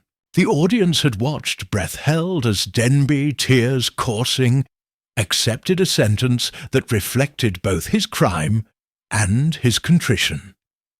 Hastings had whispered to Poirot afterwards, "Remarkable mercy," and Poirot had inclined his moustache, in agreement, less public, but no less consequential, was Gerald Wainwright's own arraignment on charges of forgery and conspiracy.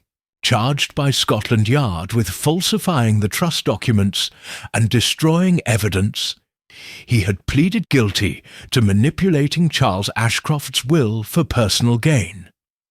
His sentence, handed down in a private hearing, carried 6 years penal servitude. The revelation that he had used his legal expertise to betray a friend's widow had sent ripples through the inns of court. Even those who valued discretion condemned his breach of trust. Hastings recounted the affair to Poirot one evening at Baker Street over a modest supper of omelette and green peas. "The barristers were aghast, mon ami. They say he'll be disbarred, and rightly so." Poirot nodded, a solemn lesson that profession demands integrity above all. May his years of reflection yield repentance. Back at Wimpole Street, the Rawlings Ashcroft Memorial Trust had taken its first breaths.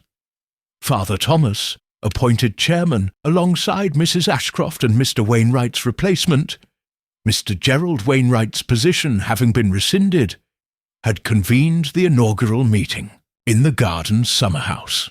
Collins, now steward of the Trust's paperwork, read the minutes. Grant to Little Wimpole School. £500 for new books and bursaries. Hospital Wing Fund, £2,000 pledged toward construction. Miss Baxter's cottage, a tithe for repairs, furnishings and annual grounds maintenance. Discretionary community relief, a reserve of £1,000 for emergencies. Agnes Carrow, serving as Trust Secretary, had distributed binders of documents.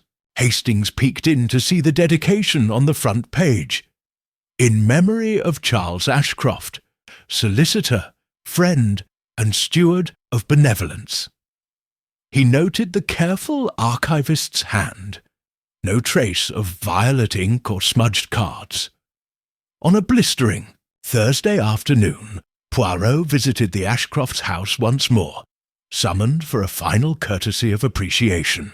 This time he was accompanied by his young friend Archie Gleeson, who had organised the Trust's first charity ball at the Grosvenor House in aid of the newly endowed school. Archie, energetic and bright-eyed, guided Poirot through the restored drawing-room, now free of its hushed gloom, host to laughter and recital practice for the school children. "Detective, you must attend the ball," Archie urged, showing a flyer decorated with pastel cherubs and the Rawlings crest. "All proceeds go to the trust." Poirot considered thoughtfully. "I shall indeed, if only to see the fruit of our labours." He placed a hand on Archie's shoulder. "Excellent work, my friend. It gladdens my heart to see charity thrive," Chew beamed. "I've learned from the best, Professor." He corrected himself. "Pardon, detective, but truly you've taught me the meaning of justice beyond law." Poirot's moustache twitched in pleasure. "Justice with compassion, mon ami. That is the greatest triumph." In the weeks following, Agnes Carrow found her own reward. Upon request, Mrs. Ashcroft had appointed her housekeeper in title, granting her a modest salary and lodging in the gardener's cottage.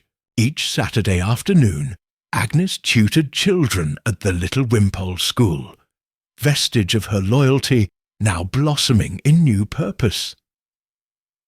Poirot encountered her one sunny morning on his way to Baker Street. She presented him with a small potted violet. "The same hue as the ink that once misled them. But this violet, healthy and vibrant, represented hope. Monsieur Poirot," she said, "thank you for restoring my life." He accepted the plant gently. "Keep it in the study, Madame Carrow. Let its blossoms remind you that from darkest moments, kindness and justice can grow." One peaceful Sunday in early June, Mrs. Ashcroft invited Poirot and Hastings for final farewells before she embarked upon a journey to the Rawlings estate in the country, where the Trust's trustees would hold their retreat. The four gathered on the garden terrace. Mrs. Ashcroft, radiant in pale blue, Father Thomas, reflective, Agnes radiant in green, and Collins proud in his modest grey. They presented Poirot with a silver snuff-box engraved with a crest of intertwined spades and violets, an acknowledgment of his service in transforming ominous symbols into emblems of renewal. "Use it sparingly," Mrs. Ashcroft laughed, "lest it remind you of the widow's game." Poirot inclined his head, tucking the box into his waistcoat pocket. "I shall use it only to commemorate charity, not sorrow." Hastings raised a glass of iced chamomile. "To justice, compassion, and the triumph of good." They toasted under the warm sun, their faces alight with gratitude and unspoken farewells. Back at his flat, Poirot settled into his favourite armchair, his mind reflecting on the journey. The widow's summons, the Queen of Spades, the indigo ink, Denby's fatal strike, Wainwright's duplicity, and the ultimate vindication of Charles Ashcroft's true intentions. He poured himself a modest glass of sherry and penned in his little black notebook, "Case of the widow's game." Concluded. Darkness fell upon a household of trust and devotion. A struck blow, forged documents, and a cryptic card threatened to shatter love and legacy. Yet truth, unflinching and methodical, restored order. Charity now flows in honour of the departed, and compassion, once a whispered hope, stands triumphant, Let this be a testament. Where deceit once reigned, benevolence endures. H.P. He underlined the closing line and closed the notebook with a satisfied tap. Setting aside his sherry, Poirot rose and moved to the window, gazing upon London's sprawling rooftops. In that vast expanse of humanity, of mystery and revelation, he knew his little grey cells rested only temporarily. For wherever there was darkness to dispel, he would be there, lantern of justice in hand, ready to bring truth into the light. And so, as the sun set gently beyond the city, Hercule Poirot allowed himself a moment of peace, content that the widow's game had ended in grace, and that, in the end, the true legacy of the Ashcrofts was one of compassion, charity, and the quiet power of unwavering truth. Chapter 7. Charity Ball. Under starlight, evening air was charged with anticipation as lantern-lit hansom cabs deposited their passengers upon the broad marble steps of the Grosvenor House. London society, arrayed in its finest, ascended the grand portico beneath a canopy of gaslight, their laughter and greetings drifting into the great hall. Inside, the ballroom's crystal chandeliers shimmered above 1,000 pairs of silken feet, while a chamber-string quartet tuned their instruments in a corner, discreetly robed behind velvet drapes. The inaugural charity ball of the Rawlings Ashcroft Memorial Trust was about to commence, and every detail had been executed to perfection under Madame Ashcroft's discerning eye, guided by the pragmatic counsel of Hercule Poirot. Poirot himself, escorted by Captain Hastings, made his entrance in a dark tailcoat that accentuated the crisp whiteness of his starched shirt-front. His polished boots tapped a measured rhythm upon the marble floor as he saluted with a genteel nod. Hastings, resplendent in evening dress, offered his arm in camaraderie. Across the room, Madame Ashcroft stood near the dais, her gown the colour of moonlit sapphire, its folds catching each flicker of candlelight. Beside her, Agnes Carrow, now fully embraced as Madame's housekeeper, wore soft green, a gesture of fresh beginnings. Father Thomas, vested in a subdued grey suit and wearing the innocence of one who had stood as moral bulwark, watched with serene satisfaction as the last of the arrivals swept past in a procession of silk, satin, and brocade. As the final notes of the quartet's prelude lingered, Madame Ashcroft stepped onto the dais and tapped a crystal glass with a slender silver fork. A hush descended upon the assembly, and all eyes turned to her. "Ladies and gentlemen," she began, her voice clear and steady, "it is with profound gratitude that we welcome you tonight to the first charity ball of the Rawlings Ashcroft Memorial Trust. Your generosity will enable us to support the Little Wimpole School's expansion, fund the hospital wing in Mrs. Rawlings's name, and provide aid to those suffering unforeseen tragedies in our community. Together, we transform grief into hope." A ripple of applause followed, radiant as the chandeliers above and the quartet struck a welcoming chord. The dance began with a stately waltz. Couples rose, guided by footmen to the polished parquet, and the salon filled with the gentle murmur of well-coached steps. Hathorns, satin slippers, and patent leather shoes glided, in perfect harmony, each turn and pivot an expression of urbane elegance.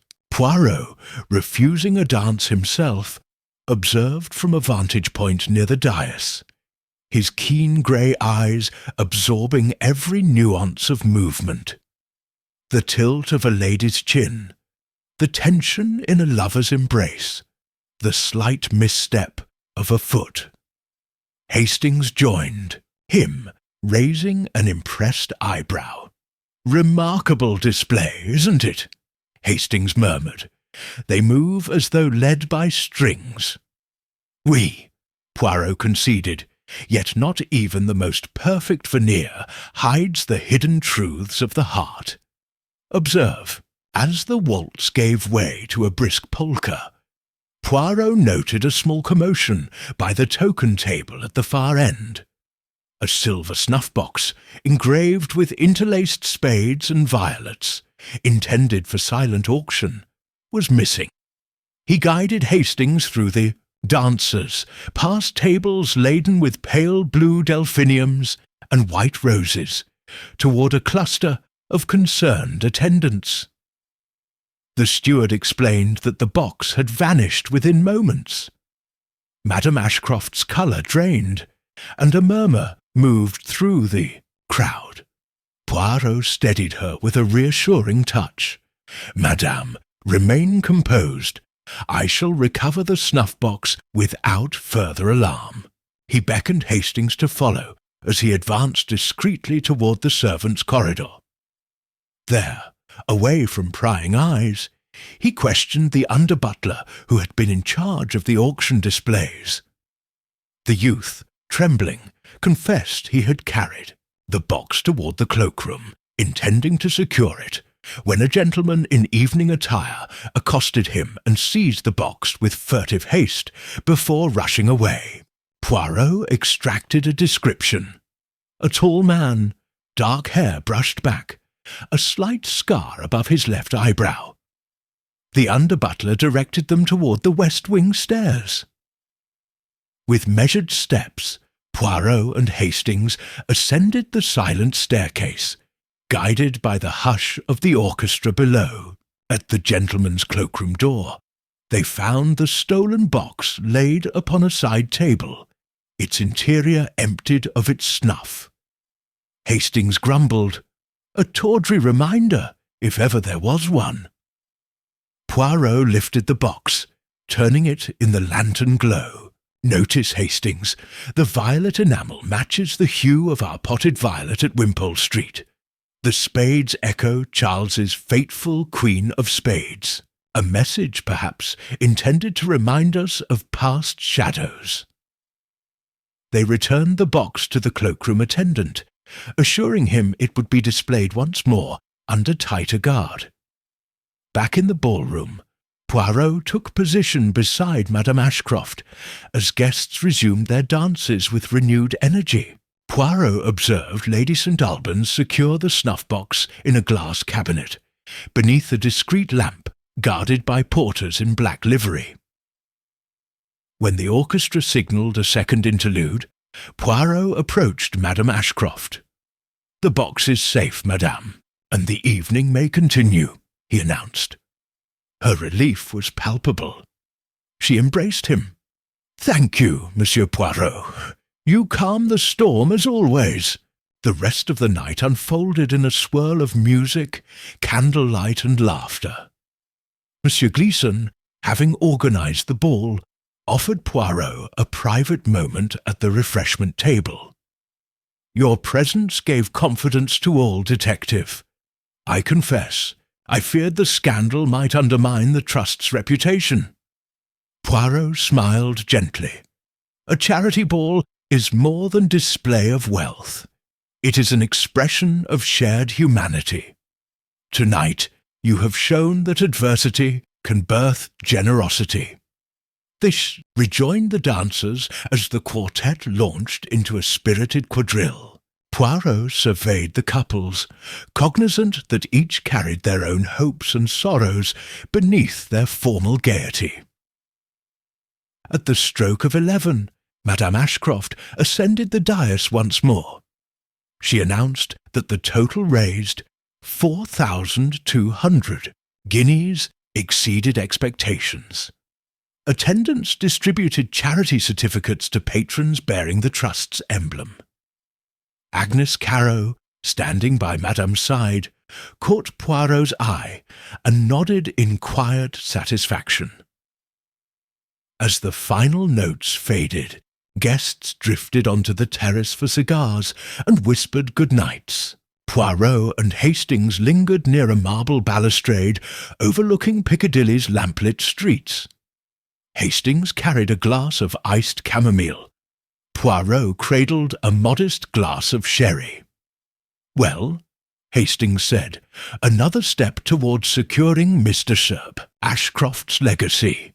Yet tell me, do you think the snuff-box incident was mere opportunism or a deliberate echo of the past?" Poirot considered, swirling his sherry. "I believe it was a final gesture, by one who sought to remind Madame of the widow's game's peril, a message that the past is not easily buried. But timing and execution were too clumsy to mask cowardice." Hastings raised his glass in salute. "To courage and to the trust, to justice, compassion, and the resilience of the human spirit," Poirot corrected, lifting his sherry as a final tribute. As they departed under a canopy of stars, the Grosvenor house lay behind them in quiet grandeur, its ballrooms freshly emptied but already echoing with the promise of tomorrow's charity. And though the widow's game had long been resolved in courtrooms and study desks, its final gambit, an attempted reminder of past sins, had been deftly countered by Poirot's unwavering vigilance and the enduring strength of goodwill. In London's heart, beneath the starlit sky, a new chapter of generosity and hope had begun, unburdened at last by the shadows that once threatened to cloud it. Chapter 8. Dawn of New Beginnings. The soft light of a June morning filtered through gauzy curtains at 33 Upper Wimpole Street, bathing the drawing-room in gentle rose and gold. After weeks of turmoil, secrets unearthed, betrayals exposed, and hearts weighed heavy with grief, the Ashcroft household now emerged into a season of renewal. Outside, the garden's roses bloomed jubilantly, their blossoms unfurling like flags of hope. Within, the final arrangements of the Rawlings Ashcroft Memorial Trust were put to rest, and Madame Ashcroft, having navigated every trial with dignity and grace, prepared to depart for the Rawlings estate in the country, where the Trust's trustees would hold their retreat. Hercule Poirot stood by the window, dabbling a fingertip into the rim of his teacup, savouring Earl Grey's bergamot aroma, even as his mind wandered to the tapestry of events that had brought him here.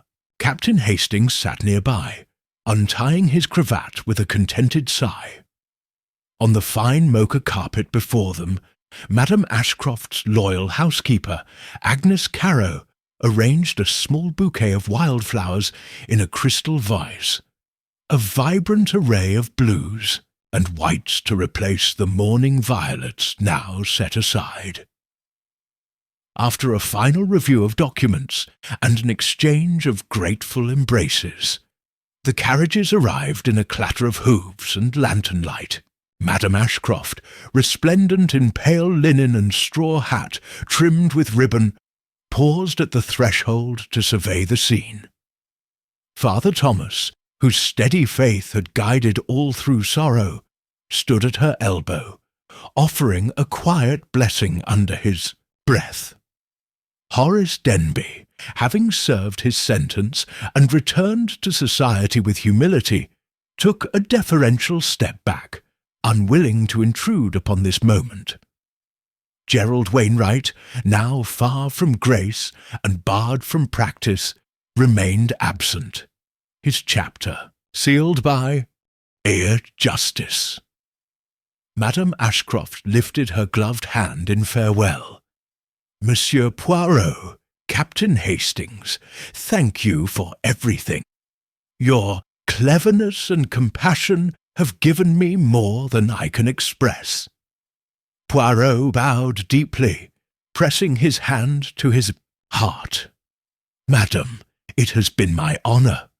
The trust you carry will bear fruit for generations, an enduring testament to love and kindness." Hastings offered a sturdy handshake. "Godspeed, ma'am, and if you ever need us again, well, you know where to find us." With that, the carriage door closed, and the horses moved off in measured pace.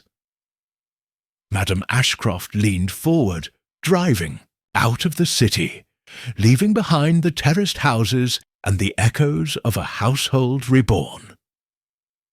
Left in the stillness, Poirot and Hastings observed the carriage's departure. The detective tucked his hat beneath his arm.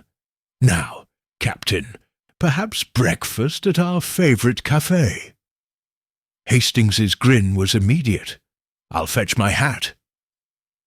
As they turned toward Baker Street, Poirot paused at the gate, casting one last glance at the door of 33 Upper Wimpole Street. The house, once a stage for shadows, now stood serene under the morning sun, its mysteries resolved and its future bright. Their footsteps echoed on the pavement as the city awakened around them, a chorus of life and promise, and, in that moment, Hercule Poirot felt a rare contentment. A case concluded, hearts healed, and the world, his world, restored to balance. Chapter 9. The Echo of Homecoming. The early rays of an August sunrise filtered through the lace curtains of 221B Baker Street, staining the familiar sitting room in soft hues of rose and gold. The lace-embroidered tablecloth on the centre table, the high-backed chairs, and the well-worn oriental rug beneath Poirot's feet all spoke of an unchanging cocoon. Yet tonight the world would shift, for the Ashcroft affair had drawn to its close in the warm English countryside, and now both Captain Hastings and Hercule Poirot were called once more into the fray of London's ceaseless mysteries. Poirot rose from his armchair, smoothing the front of his waistcoat and adjusting his silken cravat with meticulous care. He set aside the morning's edition of the Times, its headlines already stale, and ensured that his silver snuff-box, a parting gift from Madame Ashcroft, lay upon the desk. Its delicate violet enamel glimmered in the dawn light, a reminder of both past intrigue and present peace. Yet in that peace lurked restlessness. A detective's true repose was found only in the silence between cases, and the beating of his little grey cells signified that another puzzle awaited. A knock sounded, light, measured.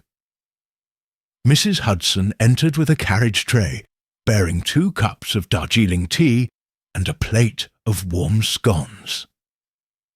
Her kindly eyes observed Poirot's calm precision. "Your tea, monsieur," she said softly. Poirot permitted himself a slight smile. "Merci, madame. You preserve continuity in my life as nothing else can." As he poured tea into the delicate porcelain, he considered the day's possibilities. The city beyond their windows had awakened. Cabmen's shouts, the rumble of omnibuses, the distant chime of church bells. And somewhere out there, in that tapestry of faces and addresses, lay a secret in need of illumination. By mid-morning, Poirot and Hastings had traversed the familiar pavement to Scotland Yard, its broad steps, lined with constables in their stiff helmets. The Commissioner, Sir Reginald Stafford, awaited them in his wood-panelled office, a leather-bound dossier already open upon his desk. "Gentlemen," he greeted without preamble, "I appreciate your prompt attendance. We have a delicate matter, hercules series of break-ins among the city's wealthiest families. Nothing stolen of great value, jewels left in place, but letters and personal papers rifled. The victims feel violated yet cannot cite material loss. They have retained solicitors and now demand urgent action. Hastings frowned. Curious. No theft of valuables, yet documents targeted. Stafford tapped the dossier. Exactly.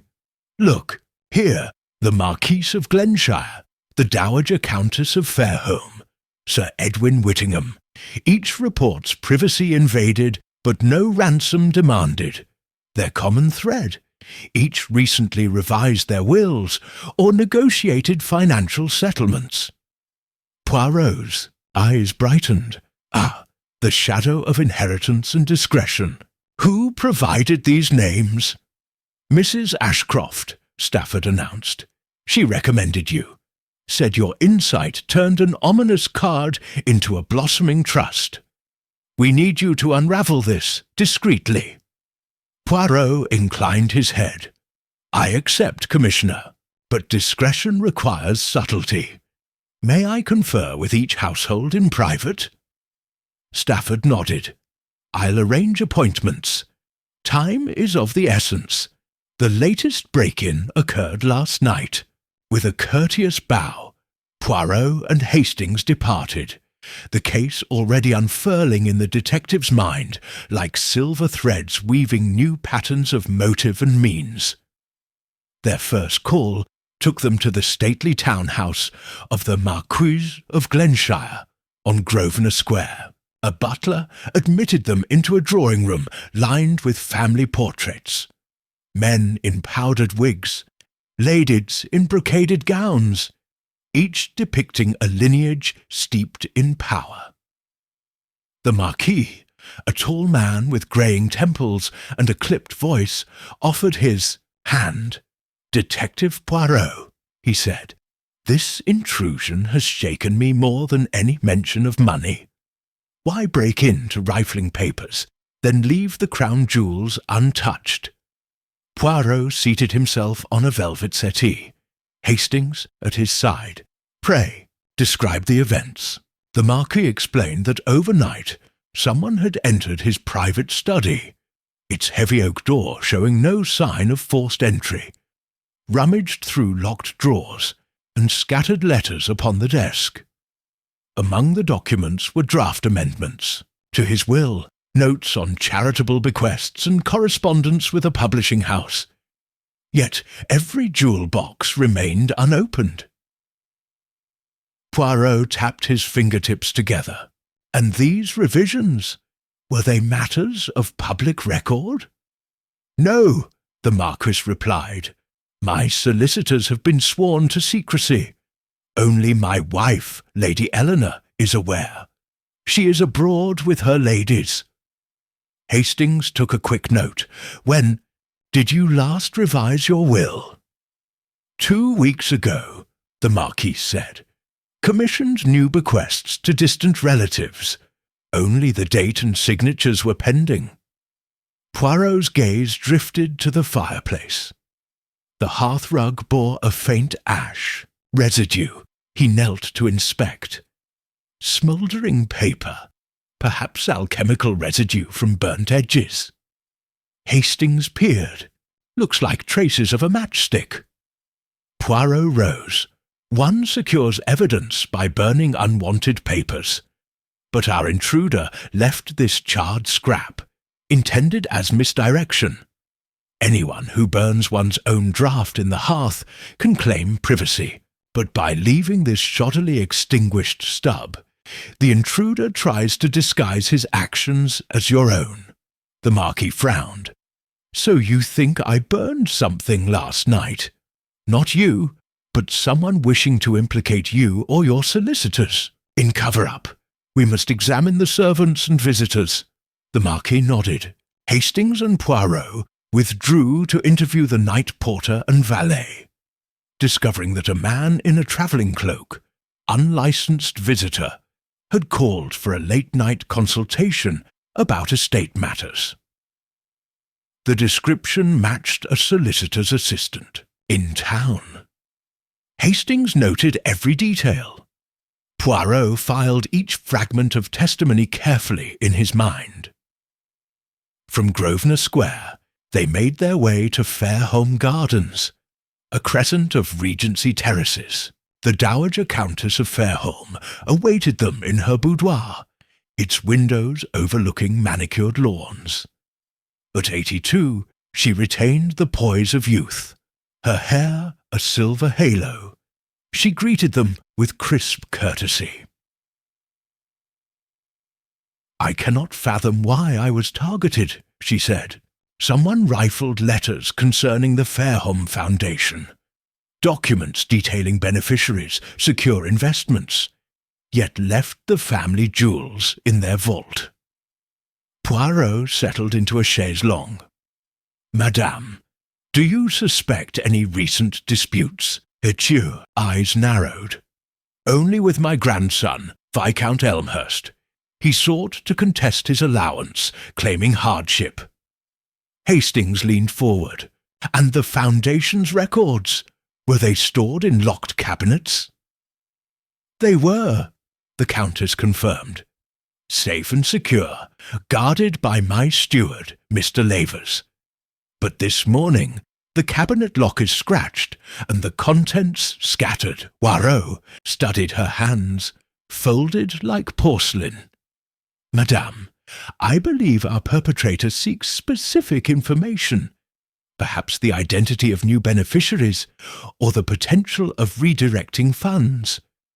By removing drafts and correspondence, he obtains leverage, yet by leaving valuables, he signals profit lies elsewhere, among paper treasures." The Countess shivered. "But who would benefit?" Poirot's mouth curved in a small smile. "Let us find out, madame, by questioning Mr. Lavers and your grandson upon his return." They met Laver, a prim steward, who admitted disabling the cabinet's alarm to allow his mistress late-night access, yet claimed no knowledge of intruders. Hastings discovered a broken matchstick under the bureau. Poirot, beside Lavers's desk, found a scrap of saffron-hued paper, likely from a solicitor's envelope. Their third visit was to Sir Edwin Whittingham, whose country seat had been converted into a townhouse near the Inns of Court. Sir Edwin, a barrister of stern reputation, received them in his library, walls lined with tomes of law reports. He wore a silk dressing-gown, his wig laid aside. "They rifled only my personal papers," he said, gesturing to an overturned writing desk. "Complaint correspondence, debates over family covenants. They ignored my gilt-bound volumes of statute." Poirot examined the desk's lock mechanism. "No force used. You likely gave them a key, or a false impression of welcome." Sir Edwin's eyes flashed. "2 nights ago, I entertained a colleague, Mr. Pembroke. He left late after coffee and cigars. He complained of a misunderstanding over trust distribution." Hastings pressed Pembroke's name. "Do you have him here now, sir?" Sir Edwin hesitated, then pointed to a side door. An anxious man emerged, necktie askew, hands trembling. Pembroke stammered. "I came to request additional counsel fees, but I left when Sir Edwin refused. I did not break in." Poirot smiled gently. "Yet your cigar ash remains on Sir Edwin's desk, and your envelope, torn from a solicitor's batch, matches our saffron scrap." He held up the paper. "Why burn your correspondence in another's hearth?" Pembroke's lips quivered. I panicked. I saw those papers and thought them incriminating evidence of my attempted blackmail. I meant only to destroy my own letter to conceal my impertinence." Poirot stepped forward. "Blackmail, sir? Then your motive was pecuniary. Paper profits, not jewels. By targeting documents, you sought to pressure Sir Edwin to pay. Yet your haste betrayed you. Pembroke sank. I apologize to Sir Edwin, and to you, detective. I ask your mercy. Sir Edwin placed a steady hand on Pembroke's shoulder. No more than a reprimand, I think. You'll pay my fees and apologize in person. Returning to Baker Street, as dusk fell, Hastings exhaled. That was 3 very odd burglaries, and curious how each culprit sought only paper. Poirot smiled, tapping his cane. Indeed, Captain. In each case, motive was financial, but focused on documents that confer power and inheritance. Yet the common thread among all 3 is the matchstick and paper scrap. Signature of one man, Mr. Gerald Wainwright's former clerk, Mr. Pembroke, and Pembroke has confessed. The break-ins were his solo enterprise, not a conspiracy. Hastings stared. But why target multiple households? 5 inheritance cases in a row. Poirot's eyes gleamed. Think, Captain. By stirring fear among the elite, Pembroke hoped to extort fees from everyone. His pattern: invite consultation under professional guise, then steal their sensitive papers when they slumber. Hastings shook his head. A devious scheme indeed. Poirot sipped his tea. Yet no deviousness beyond observation and deduction can defeat justice. Pembroke's own impetuousness, his burnt correspondence, betrayed him. Now, I shall present my findings to the Commissioner. The next morning, Poirot and Hastings returned to Scotland Yard. Commissioner Stafford received them with interest. Well? He asked. Poirot laid out the sequence. Keys obtained by feigned legitimacy. Incendiary paper residue at each scene. Distinctive saffron scrap. The matchstick stub. The saffron envelope from Pembroke's own letters. And Pembroke's partial confession at Sir Edwin's. Each element pointed to a single culprit, and the motives aligned. Extortion, not theft, of valuables. Stafford nodded, impressed. Excellent work, as always. We'll arrest Pembroke at once and notify the households that the threat is ended. Poirot inclined his head. One final courtesy, Commissioner.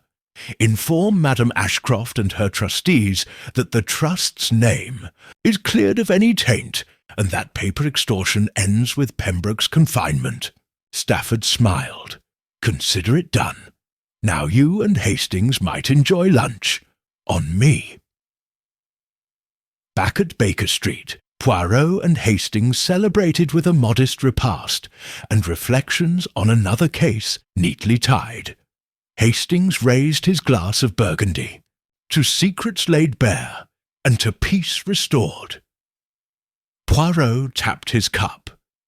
To the triumph of order over chaos, and to the little grey cells always ready.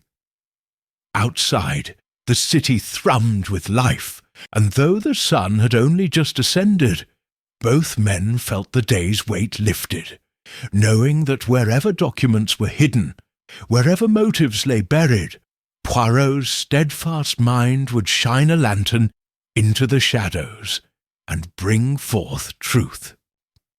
Once more. Chapter 10. Retreat at Greystone Manor. The wounded light of early September slanted through oak trees as Hercule Poirot and Captain Hastings stepped from the carriage onto the gravel drive of Greystone Manor, the ancestral seat of the Eyre Forsyte family.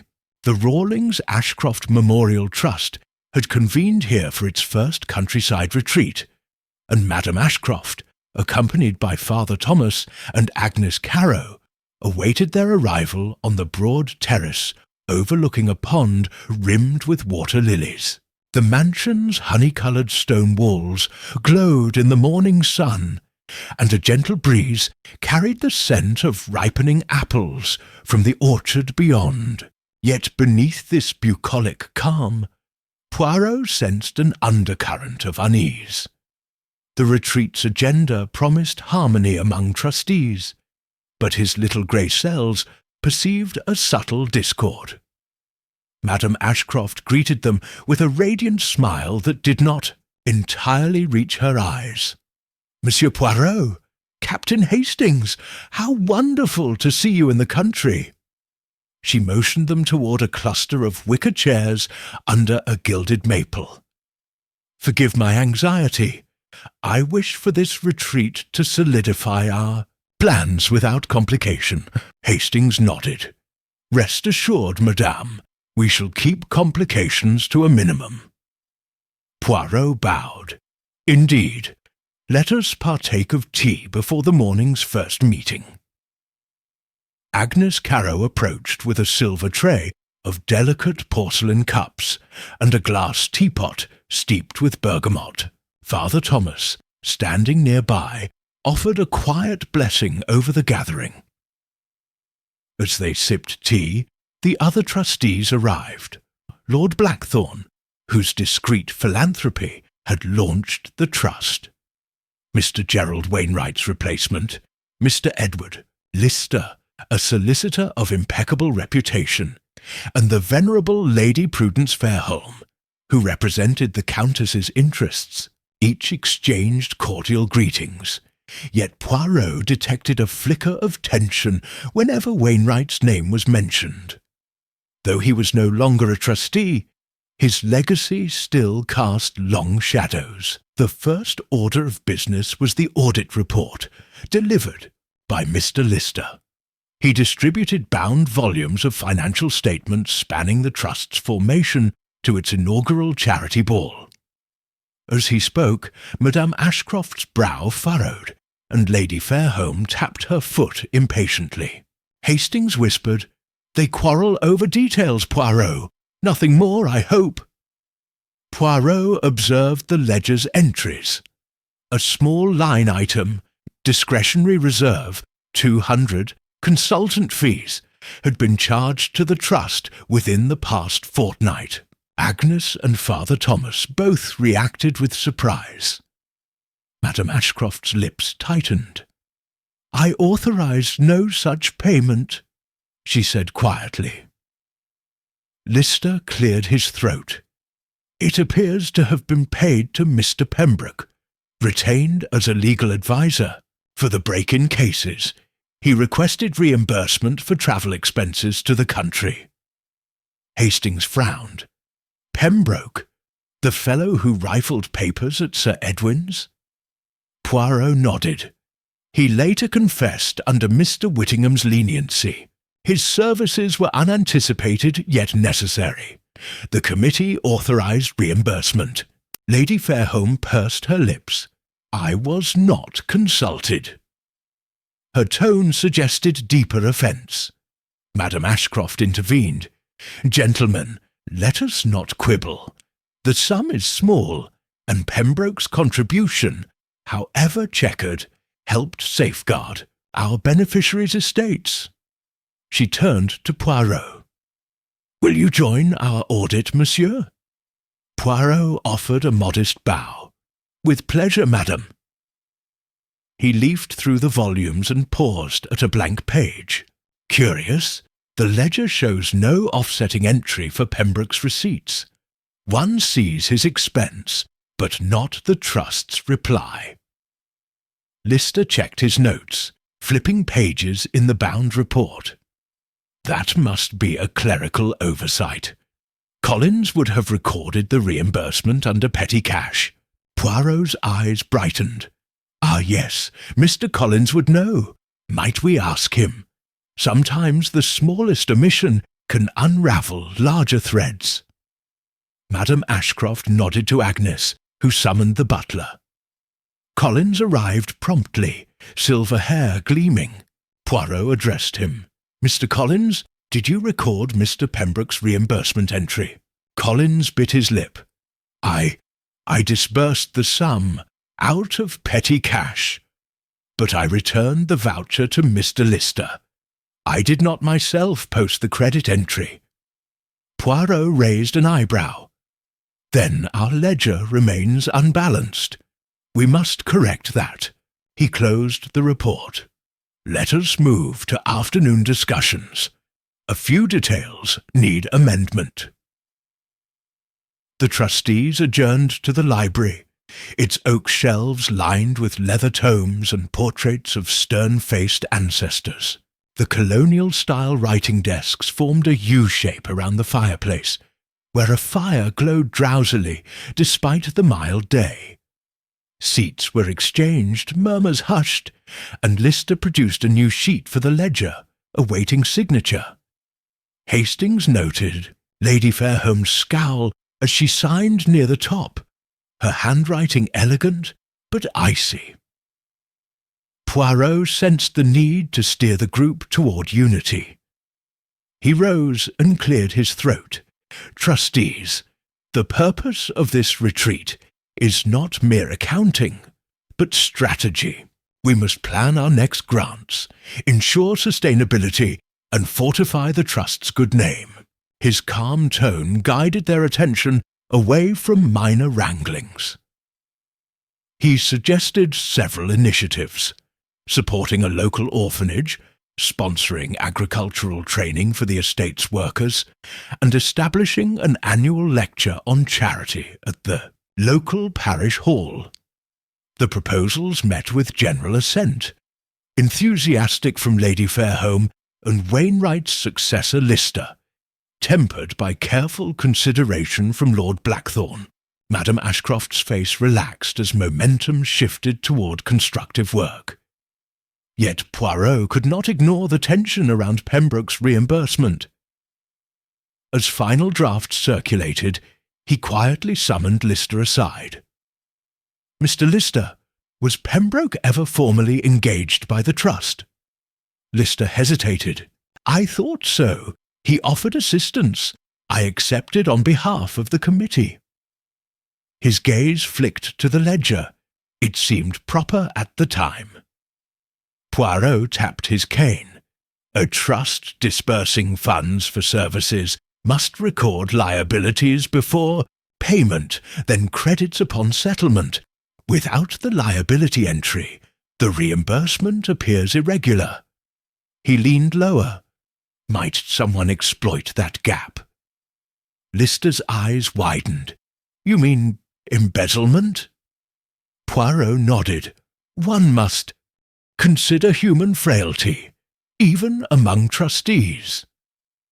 Lister paled. "I will correct the ledger immediately." At tea, the trustees gathered in the conservatory overlooking the pond. Sunlight dappled through glass, and the scent of roses wrapped the group in gentle warmth. Yet Wainwright's replacement, Lister, excused himself to rectify the accounts, leaving Poirot and Hastings alone with Lady Fairholme and Father Thomas. Lady Fairholme sipped her tea, pinky raised. "Detective, do you believe our trust in London safe from financial skullduggery?" Poirot considered. "Madame, the strength of any charity lies in vigilance and transparency. Today we discovered a clerical flaw. Tomorrow we may find a human one. It is our duty to anticipate both." Father Thomas nodded. "We must ensure all records are auditable, and all transactions meet the highest standard." As they spoke, Agnes Caro entered with trays of petit fours. She paused at the door, glancing toward the pond. Poirot caught her eye and signalled. She joined them, placing the tray gently. "Madame Caro," Poirot said softly, "will you be our trust's auditor?" Agnes's face lit. "Me, detective.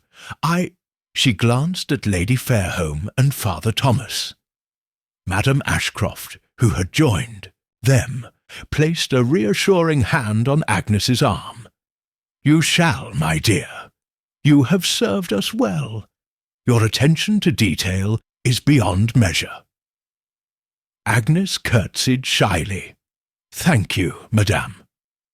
Poirot smiled. "A wise choice. Your familiarity with every facet of this household makes you the perfect guardian of its integrity." That evening, after dinner by the library fire, Poirot and Hastings lit cigars on the terrace. The sky glittered with early stars, and the distant hoot of an owl echoing through oaks lent the night a sense of ancient continuity. Hastings exhaled. Should we have allowed such a clumsy error with Pembroke's payment? It could have been far worse. Poirot took a thoughtful draw. Despite our best vigilance, mistakes happen. The test is how swiftly one rectifies them. Today's discovery and correction restore balance. The trust remains secure. They fell into companionable silence, watching fireflies dance above the rose beds. Within the hush, Poirot's mind lingered on the arc of human generosity. A trust, born from loss, nurtured by kindness, tested by temptation, and reaffirmed by collective resolve. As the wind whispered through the leaves, he raised his cane in a private salute to the future. A future where documents remained safe, where spirits found solace in charity, and where the little grey cells, ever vigilant, would stand ready against the next ripple of deception. With that quiet benediction, Poirot and Hastings retired indoors, their hearts light with satisfaction. Another case resolved, another household at peace, and yet another dawn of new beginnings spread across the landscape of humanity. Chapter 11. The Mysterious. Claimant. The sharp edge of autumn had begun to glaze the countryside by the time Hercule Poirot and Captain Hastings arrived once more at 33 Upper Wimpole Street, summoned by an urgent letter from Mrs. Ashcroft herself. The city streets were mottled with falling russet leaves, and gas lamps glowed prematurely in the gathering dusk. As they stepped through the polished mahogany door, they found Madame Ashcroft awaiting them in the drawing-room, her composure poised, yet touched by a new anxiety. "Monsieur Poirot, Captain Hastings," she greeted, rising from a velvet armchair. "Thank you for coming so swiftly. I fear we face yet another complication." Poirot inclined his head with gentle concern. "Madame, your troubles have grown increasingly complex. Pray, tell us what has occurred." She crossed to the escritoire and withdrew a crisply folded vellum. "This arrived this morning by registered post." The envelope bore a Scottish crest. "It is a claim to the Rawlings estate from one Alistair Mackinnon, who asserts that he alone is the rightful heir of the late Miss Rawlings's fortune." She handed the letter to Poirot, whose gloved fingers unfolded it with ceremony. "A curious request," he murmured, scanning the elegant script.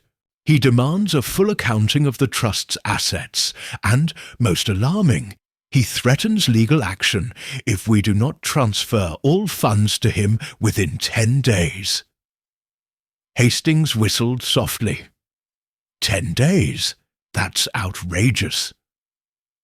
Madame Ashcroft pressed, her hands together. "I have consulted our solicitors, but they advise settlement might cost more than we possess. I implore you to uncover the truth of this Mr. Mackinnon's claim." Poirot folded the letter and returned it. "We shall examine his pedigree and the contents of the original will. Do you have his papers?" She produced a packet of documents: Mackinnon's birth certificate, a sworn affidavit, and transcripts of letters exchanged with a firm in Edinburgh. Hastings examined them. He claims to be Miss Rawlings's second cousin, descended from her mother's sister. Poirot's eyes sparkled. A genealogical puzzle. Delightful! He looked to Madame Ashcroft. "Madame, I suggest we first interview your solicitor, Mr. Lister. Then we travel to Scotland to verify this claimant's lineage on sight." Madame Ashcroft nodded. "I am at your disposal." At the offices of Ashcroft and Carrington the next morning, Poirot and Hastings found Mr. Edward Lister awaiting them amid stacks of ledgers. He greeted them gravely and ushered them into his wood-panelled office. "Detective," Lister began without preamble, "I confess surprise at this sudden claim. Our records show Miss Rawlings made no provision for Mackinnon, only for Mrs. Ashcroft. There is no codicil or alternative beneficiary." Poirot held up the affidavit. "Yet Mr. Mackinnon's papers appear genuine. We must confirm whether any amendments exist beyond your files." He tapped the vellum. "Was the will executed abroad?" Lister shook his head. "All documents were signed in London before 2 witnesses. I keep the originals in sealed vault." He unlocked a safe and withdrew the codicil packet. "Here is everything we have." Poirot gingerly removed the codicil, comparing signatures and seals. "All seems in order until we test its authenticity. The affidavit seals match Miss Rawlings's family crest, but the signature on the codicil appears slightly heavier, as though traced by a different hand." He turned a page. "Note the ink's shade variation." Hastings peered. "Subtle, but noticeable." Lister pinched his brow. "I fear forgery, but by whom?" Poirot tapped his nose. "An inside job, perhaps an unscrupulous clerk or a legal rival. Yet first we must meet Mr. Mackinnon. I believe our next stop Edinburgh." 2 days later they travelled north, the train hurtling past rolling moors and gnarled oaks gilded by early frost. At Edinburgh Waverley they found Mackinnon awaiting, in the station's waiting room. A gaunt man with piercing blue eyes, dressed in a tweed suit that had seen better days. He greeted them with a polite incline. "Mr. Mackinnon?" Hastings asked. "I am he," he confirmed. "Thank you for coming." His accent carried the lilt of the Highlands. "I realize my claim is sudden, but my mother kept her sister's letters hidden. Letters that prove the true heir of the Rawlings fortune resides in me." Poirot studied him. "Your mother's letters, are they with you?" Mackinnon produced a worn leather satchel. "Here." He unzipped it carefully and withdrew a bundle of faded correspondence bound with fraying ribbon. These were Miss Rawlings's personal letters. She entrusted them to my mother before her death. Poirot took one letter, scanning the elegant scrawl. It spoke of family estrangement and of a desire to provide for her mother's sisters descendants, but made no explicit mention of inheritance. Hastings's brow furrowed. Ambiguous. Mackinnon's shoulders sagged. "I know, but I believed it sufficient to claim kinship, and I saw an opportunity when the trust began its work." Poirot exchanged a look with Hastings. "You pursued a legal claim without consulting the trustees?" Mackinnon sighed. "I could not bear poverty. My family lost its small estate. I thought this fortune might save us." Poirot closed the letter. "Sir, your hardship moves us, but does not legitimize your claim. We must verify whether a valid codicil exists that names you heir. They travelled to the National Records of Scotland, where archivists led them to Sealed Court's copy of the Rawlings Will. Poirot compared the codicil Lister provided with the court copy. The stamps matched, but the signature's slant differed ever so slightly. Hastings tapped the page. The original signature slopes left. The codicil we hold slopes right. Cetichem, archivist nodded. A known variation. Our copy is transcribed by hand, not original. Poirot smiled subtly. Then we require the original, still sealed in London. Back in Baker Street, Poirot wrote to Mr. Lister. Preserve the original codicil under lock, and let no one but Mrs. Ashcroft's solicitor handle it. Hastings posted the letter at the corner kiosk. That evening, Hastings confided over brandy. I'm uneasy. Mackinnon seems genuine, yet the codicil's ink and signature suggest something amiss. Poirot nodded, unfolding a map of Edinburgh. Let us imagine that someone forged a codicil to enrich an outsider. Who benefits? Not Madame Ashcroft, not the trustees, only the claimant, perhaps acting with counsel's collusion. Hastings sighed. So while Mackinnon's poor, someone richer is pulling strings? Precisely. We must unmask that unseen hand. Poirot's eyes gleamed. Tomorrow we return south, direct to the vault. By dawn, they caught the express for London. Once home, Poirot summoned Collins and Agnes. He escorted them to the vault where Lister kept the original will. Mr. Lister, Poirot said, kindly show me the key. Lister produced an antique skeleton key.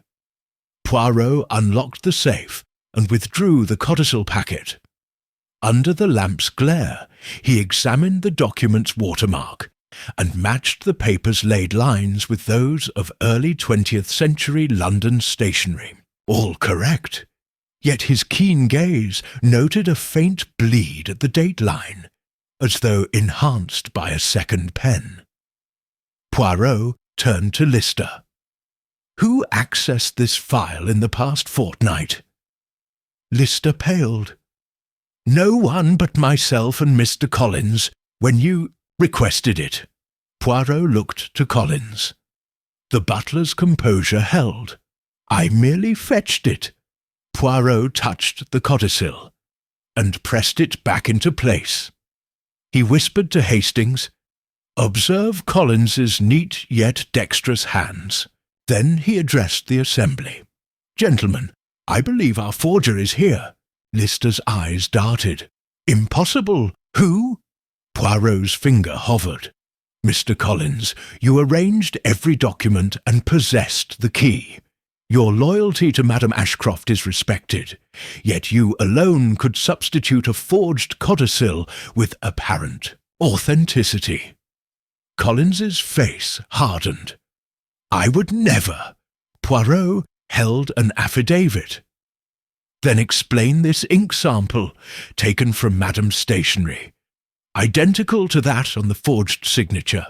Collins staggered, then bowed his head. I did it for her. His voice broke. She asked me, begged me, to secure the fortune for her, fearing poverty after all these sacrifices. Madame Ashcroft, drawn by voices, entered. She gasped, Collins? Collins turned, shame and loyalty warring in his eyes. Forgive me, madame. I feared the trust would falter if this estate slipped away. I meant only to preserve your home. Madame's expression softened with grief and regret. Collins, how could you? You betrayed us all. Poirot stepped forward. Your Grace, Collins's intent was misguided compassion, yet justice demands account. He produced a fresh codicil, the genuine one. This, madame, is the true instrument of your friend Miss Rawlings's wishes." Ignis stepped to Collins, placing a hand on his shoulder. "You acted from loyalty, not greed." Madame Ashcroft's tears glistened. "Collins, you must answer for your crime, but know my forgiveness outweighs my sorrow." The next day, Inspector Richards led Collins away under polite restraint. Hastings and Poirot watched in silence at the threshold of the door. Hastings exhaled. "Poor Collins, it all went awry." Poirot kept his expression gentle. "Even the purest intentions can slip into error. Yet today, truth triumphed." They entered the sitting-room where Madame Ashcroft and Agnes stood by the piano. "Madame," Poirot said, offering the genuine codicil, "your friend's final wishes are secure." Madame took it, her hands trembling. "Thank you." She addressed them both. "Without you, I would have lost everything." Poirot bowed. "Your trust in justice is your greatest strength." As they departed once more into the London sunshine, Poirot reflected on the twists of loyalty and avarice, compassion and betrayal. In the corridors of power and the quiet vaults of law, he had guided truth to the light, yet again confirming that even amid the warm joys of charity, a detective's work never truly ended, but always prepared the way for new dawns of justice. Chapter 12. The quiet harvest of Truth Autumn's full palette had now settled over London, painting rooftops and cobbled streets in burnished gold and russet, as if the city itself wore a final cloak of splendour before winter's hush. At 33 Upper Wimpole Street, the windows stood wide upon the late-season air, curtains drifting like gauzy veils in the soft breeze. Within, Madame Ashcroft presided at the centre of her drawing-room, surrounded by the well-worn volumes of charitable accounts, framed testaments of generosity, and, even now, a single violet in a crystal vase, its bloom poised between memory and renewal. Hercule Poirot arrived that morning in his characteristic fashion, immaculate, serene, and attentive. Captain Hastings accompanied him, his jovial demeanour tempered by the gravity of the previous tumult. The betrayal of Collins, the forged codicil, the impoverished claimant, and the restoration of Miss Rawlings's true intentions. Yet, though each had been laid bare, the work of repair and remembrance continued, and this day, set aside for celebration rather than investigation, would stand as testament to the Trust's resilience. Madame Ashcroft rose from her chair with a gracious smile. "Monsieur Poirot, Captain Hastings, your presence honours me." Her tone carried a warmth that bespoke shared trials overcome. "Today we mark the formal induction of the estate's final trustees, and renew our vows to the beneficiaries who depend upon this charity." Around the table, Father Thomas, Agnes Carrow, Lord Blackthorne, Lady Prudence Fairholme, and Mr. Edward Lister had gathered, each reflecting a chapter in the Trust's history. Moral guidance, steadfast service, financial patronage, inherited benevolence, and legal stewardship. The air held the rich aroma of freshly brewed Darjeeling tea, and a silver tray bore an array of petites madeleines and fruit tarts. Poirot accepted a cup from Collins's successor, the new steward Mr. Everett, and inclined his head in acknowledgment of each trustee.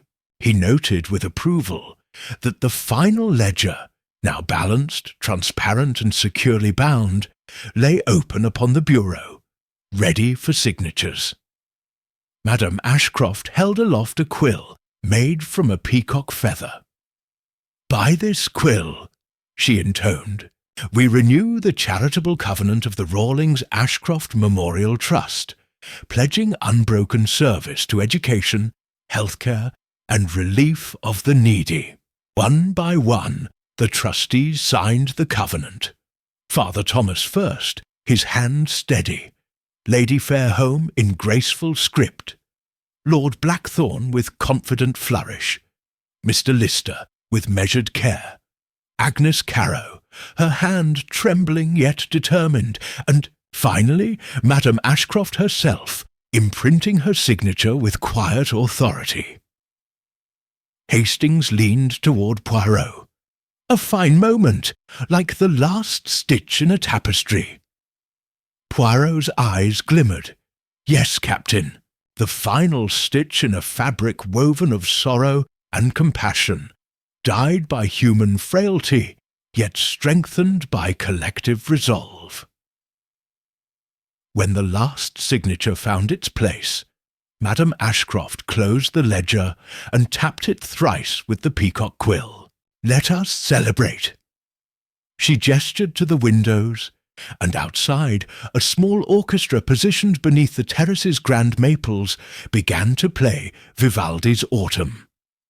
The notes rolled across the manicured lawn, drawing smiles to every face. Agnes, encouraged by Madame Ashcroft, led a small procession onto the terrace. As she guided elderly neighbours, former beneficiaries, and youthful scholarship recipients to share in the music, Father Thomas distributed miniature loaves of bread, the Trust's symbol of sustenance and community. Collins's replacement, Everett, poured sparkling cider for the assembled guests. Lady Fairholme, seated near a stone bench, wept tears of joy. Even Lord Blackthorne, ever reserved, raised his glass in heartfelt salute. Amid the swirl of laughter and conversation, Poirot stepped aside with Hastings toward the edge of the terrace, where the rose gardens lay untouched by the seasons. Chill, a final blossom of the Ashcroft rose, a hardy cultivar, shivered gently. Poirot knelt to inspect its petals. Remarkable resilience, n'est-ce pas? A single flower in the grasp of autumn frost, yet still defiant. Hastings chuckled, like the Trust, surviving storms of deceit and crisis. Poirot stood, smoothing his waistcoat. Indeed, truth endures beyond the machinations of malice, and now our work here is complete.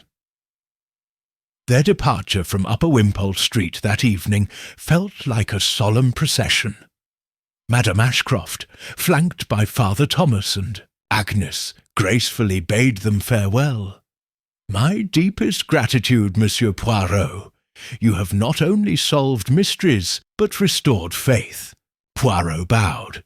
"It has been my honour, madame. May this household prosper in peace." As they stepped into the hansom cab, Hastings seized Poirot's arm. "Where next, mon ami?" Poirot considered the starry sky framed by the crescent of the Age-Dieu carriage window. "Rest for now, Captain. A detective's rest seldom lasts. Another whisper of intrigue will soon reach us." Back at Baker Street, the familiar comforts welcomed them. Mrs. Hudson's evening tea, the crackle of a fresh log in the hearth, and the worn volumes stacked upon the shelves. Hastings sank into his armchair, stretching his legs. "I've half a mind to celebrate with a nightcap." Poirot poured a modest glass of sherry. "A very good idea." He seated himself in his favourite chair, placing the silver snuff-box on the table, now a proud emblem of benevolence rather than mischief. "Let us drink to the quiet victory of honesty, compassion, and the triumph of small grey cells." They raised their glasses and drank in companionable silence, an interlude of reflection before life's next summons. Outside, the gas lamps glowed in the London mist, each a distant promise that the pursuit of truth, wherever it might lead, would continue unabated. And so, chapter by chapter, case by case, the detective's odyssey in human hearts marched onward, steadfast as the seasons, unerring as the turning of the world, and ever guided by the eternal beacon of justice. Chapter 13. The Last Light of Autumn. A crisp wind carried the tang of smoke and cider as the carriage rolled away from Greyston Manor, leaving the Forsyte estate drifting behind like a fading dream. Madame Ashcroft sat with her hands folded in her lap, her gaze fixed upon the rippling hedgerows and the orchards heavy with their final fruits of the season. Agnes Carrow leaned forward, shielded by a neatly folded shawl, her expression one of gentle contentment, the first true peace she had known in months. Father Thomas rested his hand on Madame's shoulder in quiet solidarity, while behind them, in the carriage's rear, Poirot sat beside Captain Hastings, the detective's little grey cells already stirring with the residue of this concluding chapter. Poirot's eyes traced the patterns of fallen leaves that danced like embers across the road. "Truly, mon ami," he observed softly, "nothing remains unchanged. Yet some changes bring their own beauty, like autumn's glory before winter's repose." He turned his gaze on Hastings, whose moustache twitched in agreement.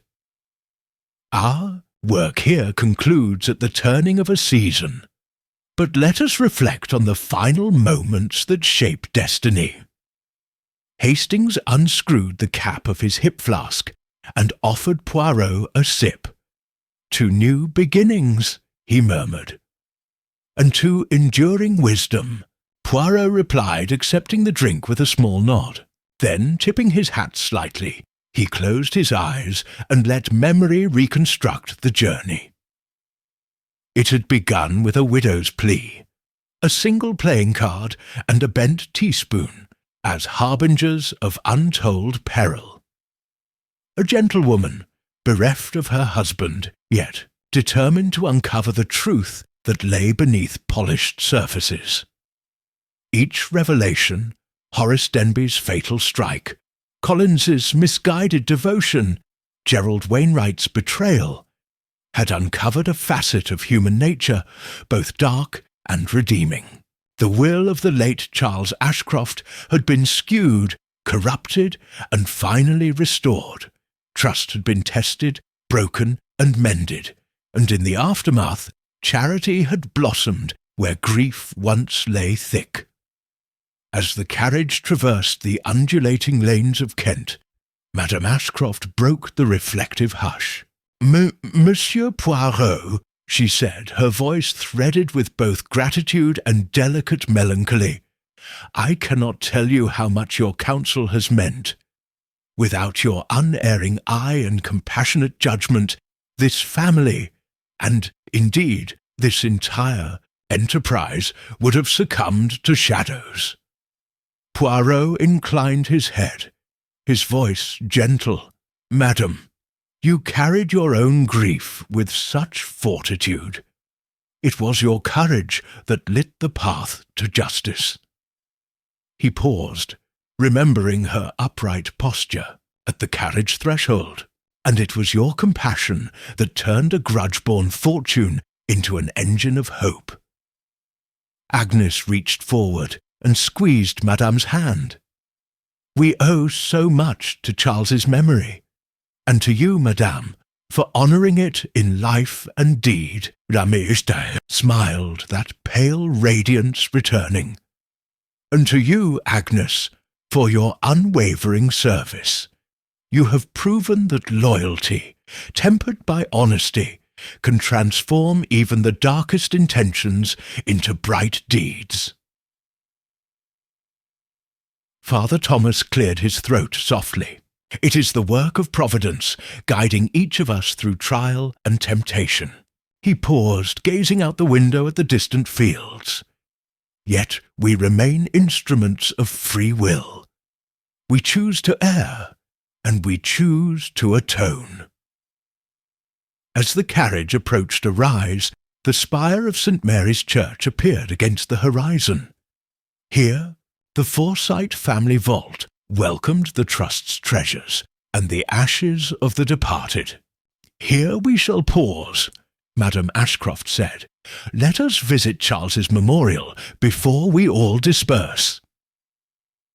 They alighted at the churchyard gate, the stones of the pathway worn by countless pilgrims in search of solace. Poirot, Hastings, and the small party made their way beneath an avenue of ancient lindens, whose leaves whispered above them. At the foot of the spire stood a modest monument, a wreath of carved roses encircling a stone heart, with an inscription that read, "In loving memory of Charles Ashcroft, who sought justice and compassion in equal measure." Agnes knelt and placed a handful of late roses at the monument's base. Madame Ashcroft followed, her hands trembling as she laid a single violet bud, the final token of a season's end and a life of purpose. Father Thomas read a brief prayer, invoking peace for the soul that had guided them from the shadows of deception to the light of benevolence. Hastings and Poirot stood in respectful silence, the church bells tolling midday in harmonious pattern. Each toll seemed a heartbeat toward closure, until the final note faded into the autumn air. As they prepared to depart, Madame Ashcroft turned to Poirot. "May I ask one favour more? I wish for this memorial to bear the names of those who have served. Denby, Collins, even Mr. Wainwright." She hesitated, "so that each soul, however flawed, is remembered in grace." Poirot's eyes shone with admiration. "A noble wish, madame. To honour truth and repentance alike is the truest legacy." He placed a guiding hand on the small of her back as she laid another violet upon the stone, sealing her vow. The carriage soon bore them back toward London, their minds steeped in reflection.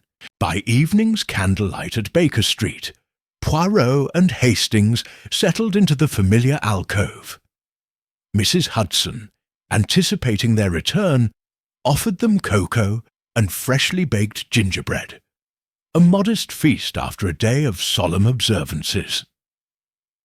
Hastings crumbled a slice of gingerbread, eyes bright with memory.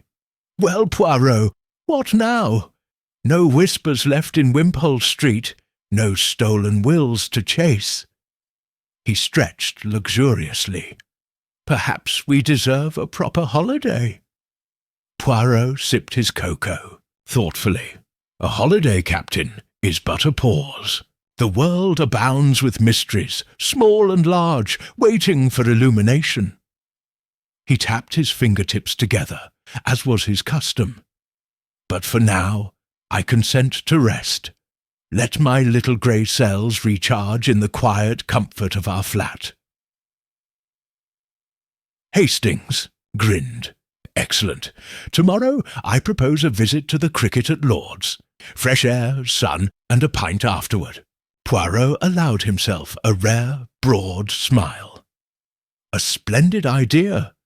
We shall celebrate autumn's last warmth and the fruits of justice." As the clock chimed the hour, they sat in companionable silence, two figures entwined by countless cases and an unspoken bond of friendship. Outside, the city's lights shimmered in the falling dusk, and a gentle wind rustled the trees along Baker Street. Tomorrow would bring its own adventures.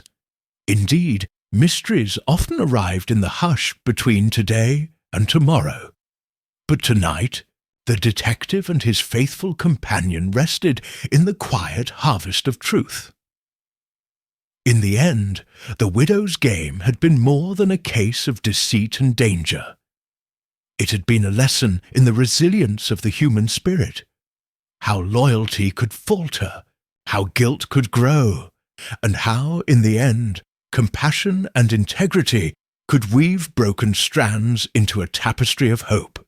And as the scones vanished from the plate, and the cocoa steam curled upward like a benediction, Hercule Poirot knew that whatever storms might come, the light of justice would always find its way through the darkest autumn nights.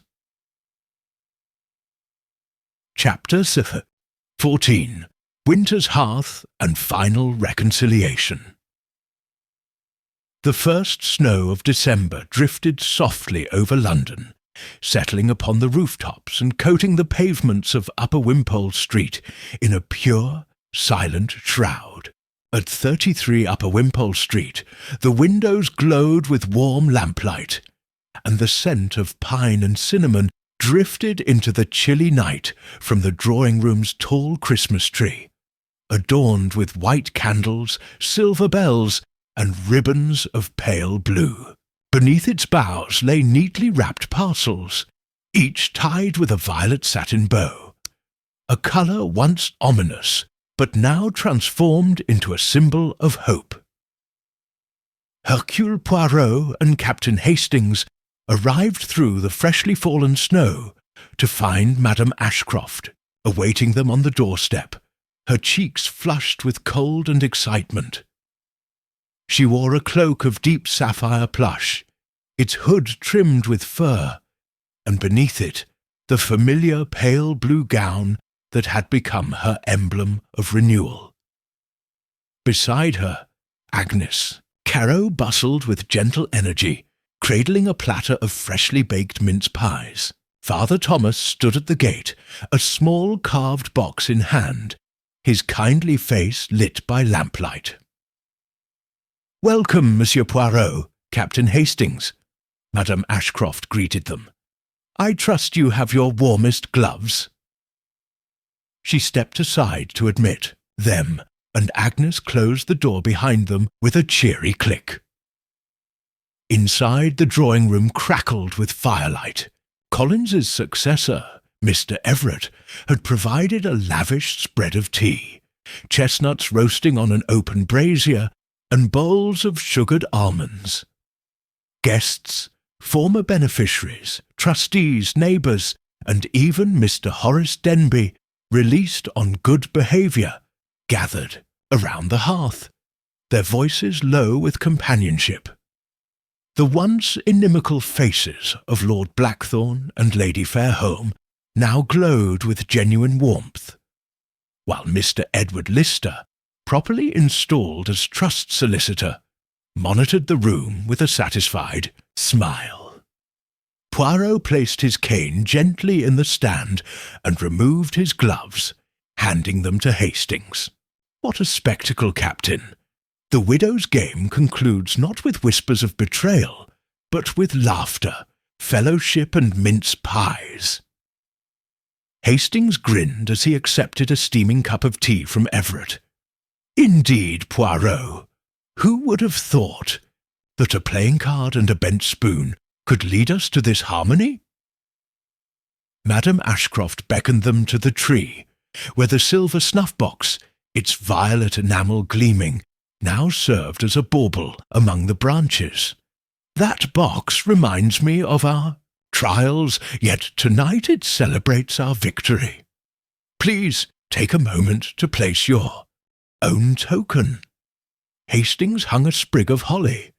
Poirot, with ceremonious precision, looped a small silver bell upon a highest branch. Its clear tone rang softly as he touched it, and a hush fell.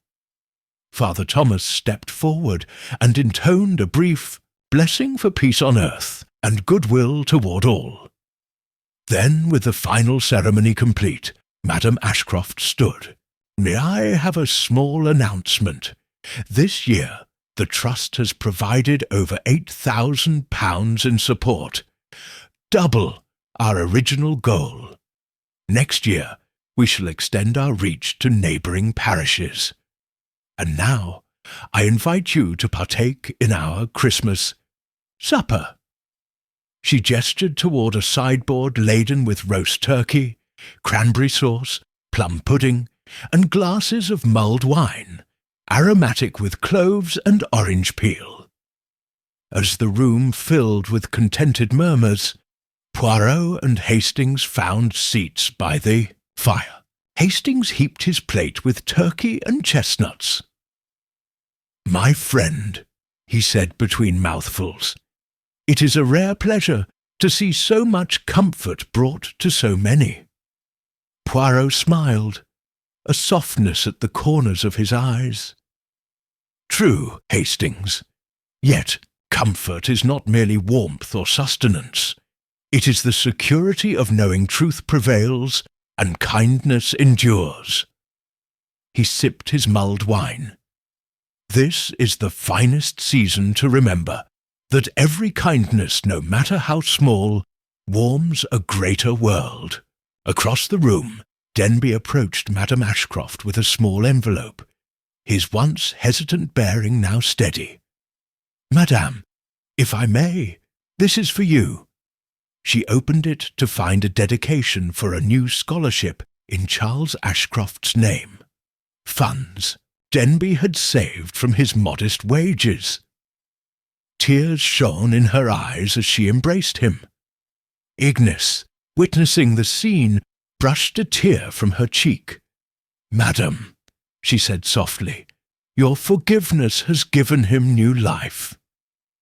Madame Ashcroft laid her hand on Agnes's arm. "And yours gave me strength."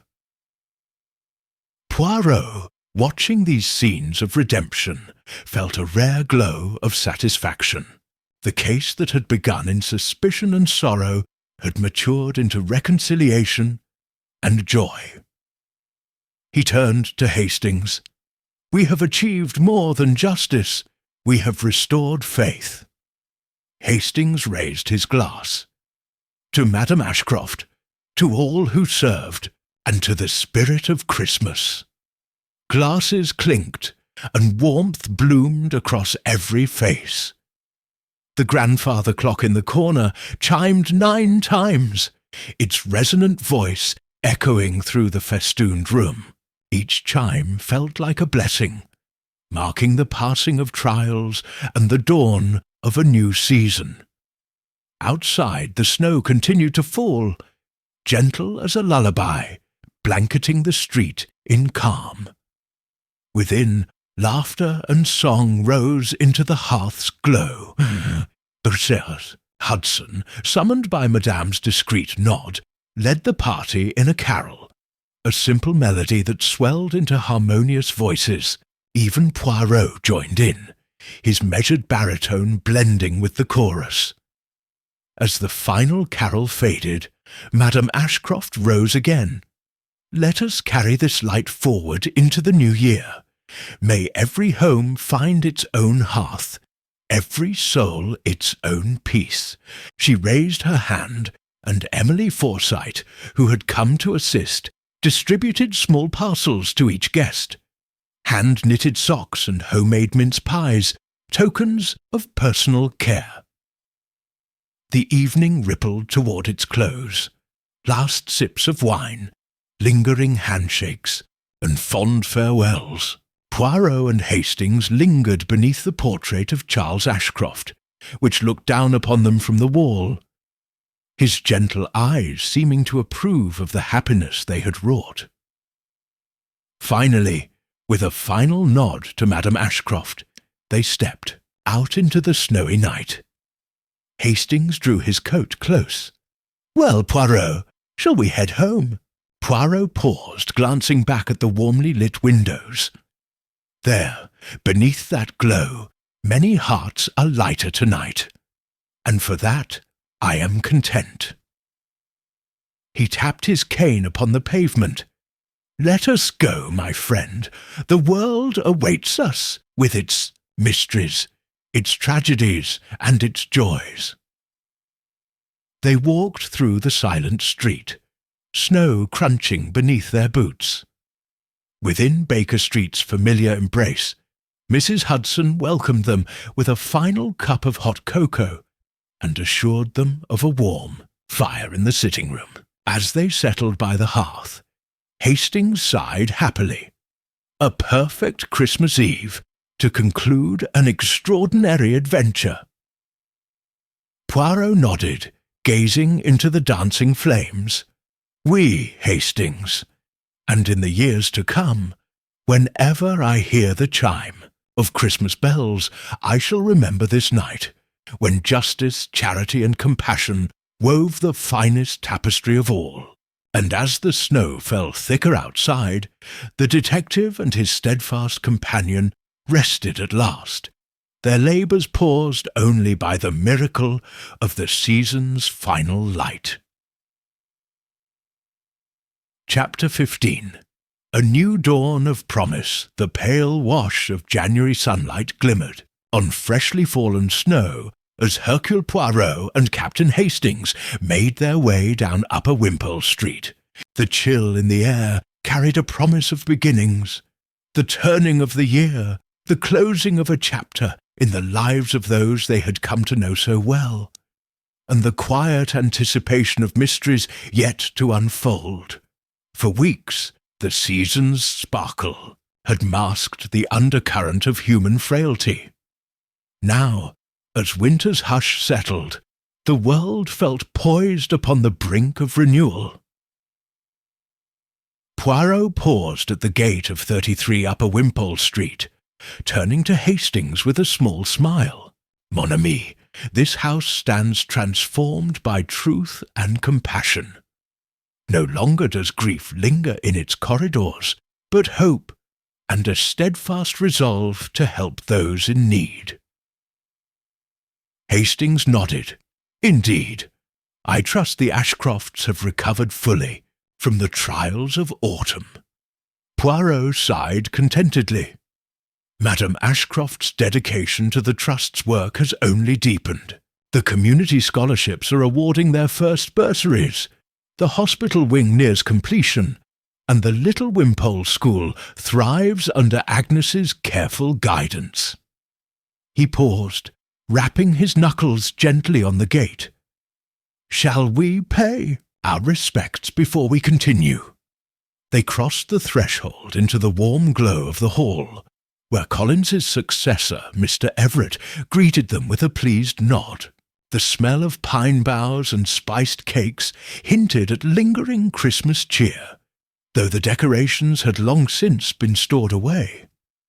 Poirot asked after Madame Ashcroft, and Everett replied that she was hosting a midday luncheon for Trust beneficiaries. A event of modest ceremony, but one she held dear. As they ascended the stairs to the drawing-room, Poirot reflected upon the legion of characters who had passed through these doors. Denby and Wainwright, Collins and Pembroke, each a thread woven into the broader tapestry of human motives. Now, in this final chapter, the house's heart beat steadily, buoyed by honesty, charity, and the memory of the late Charles Ashcroft.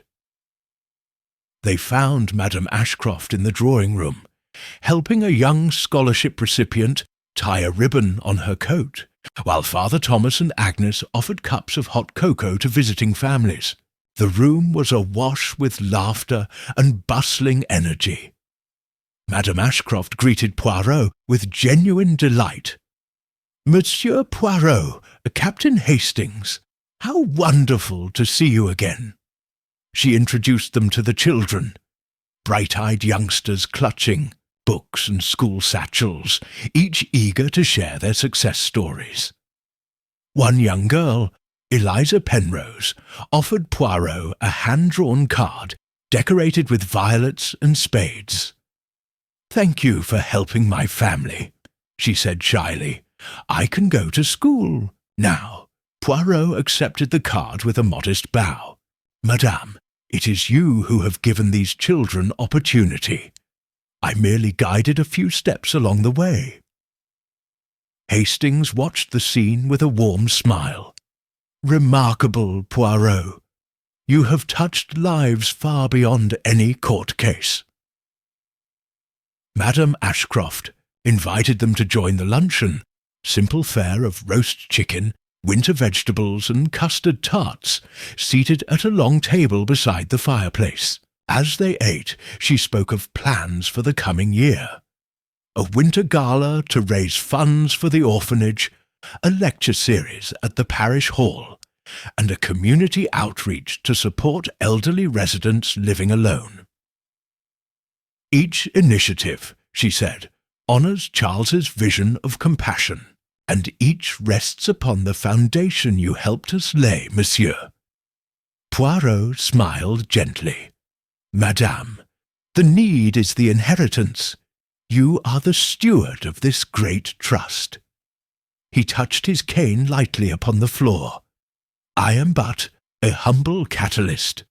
Luncheon concluded with Father Thomas offering a brief prayer of thanksgiving, and Agnes distributing parcels of warm woolen scarves to each child. As the families departed into the winter afternoon, Madame Ashcroft stood back, her eyes shining with pride.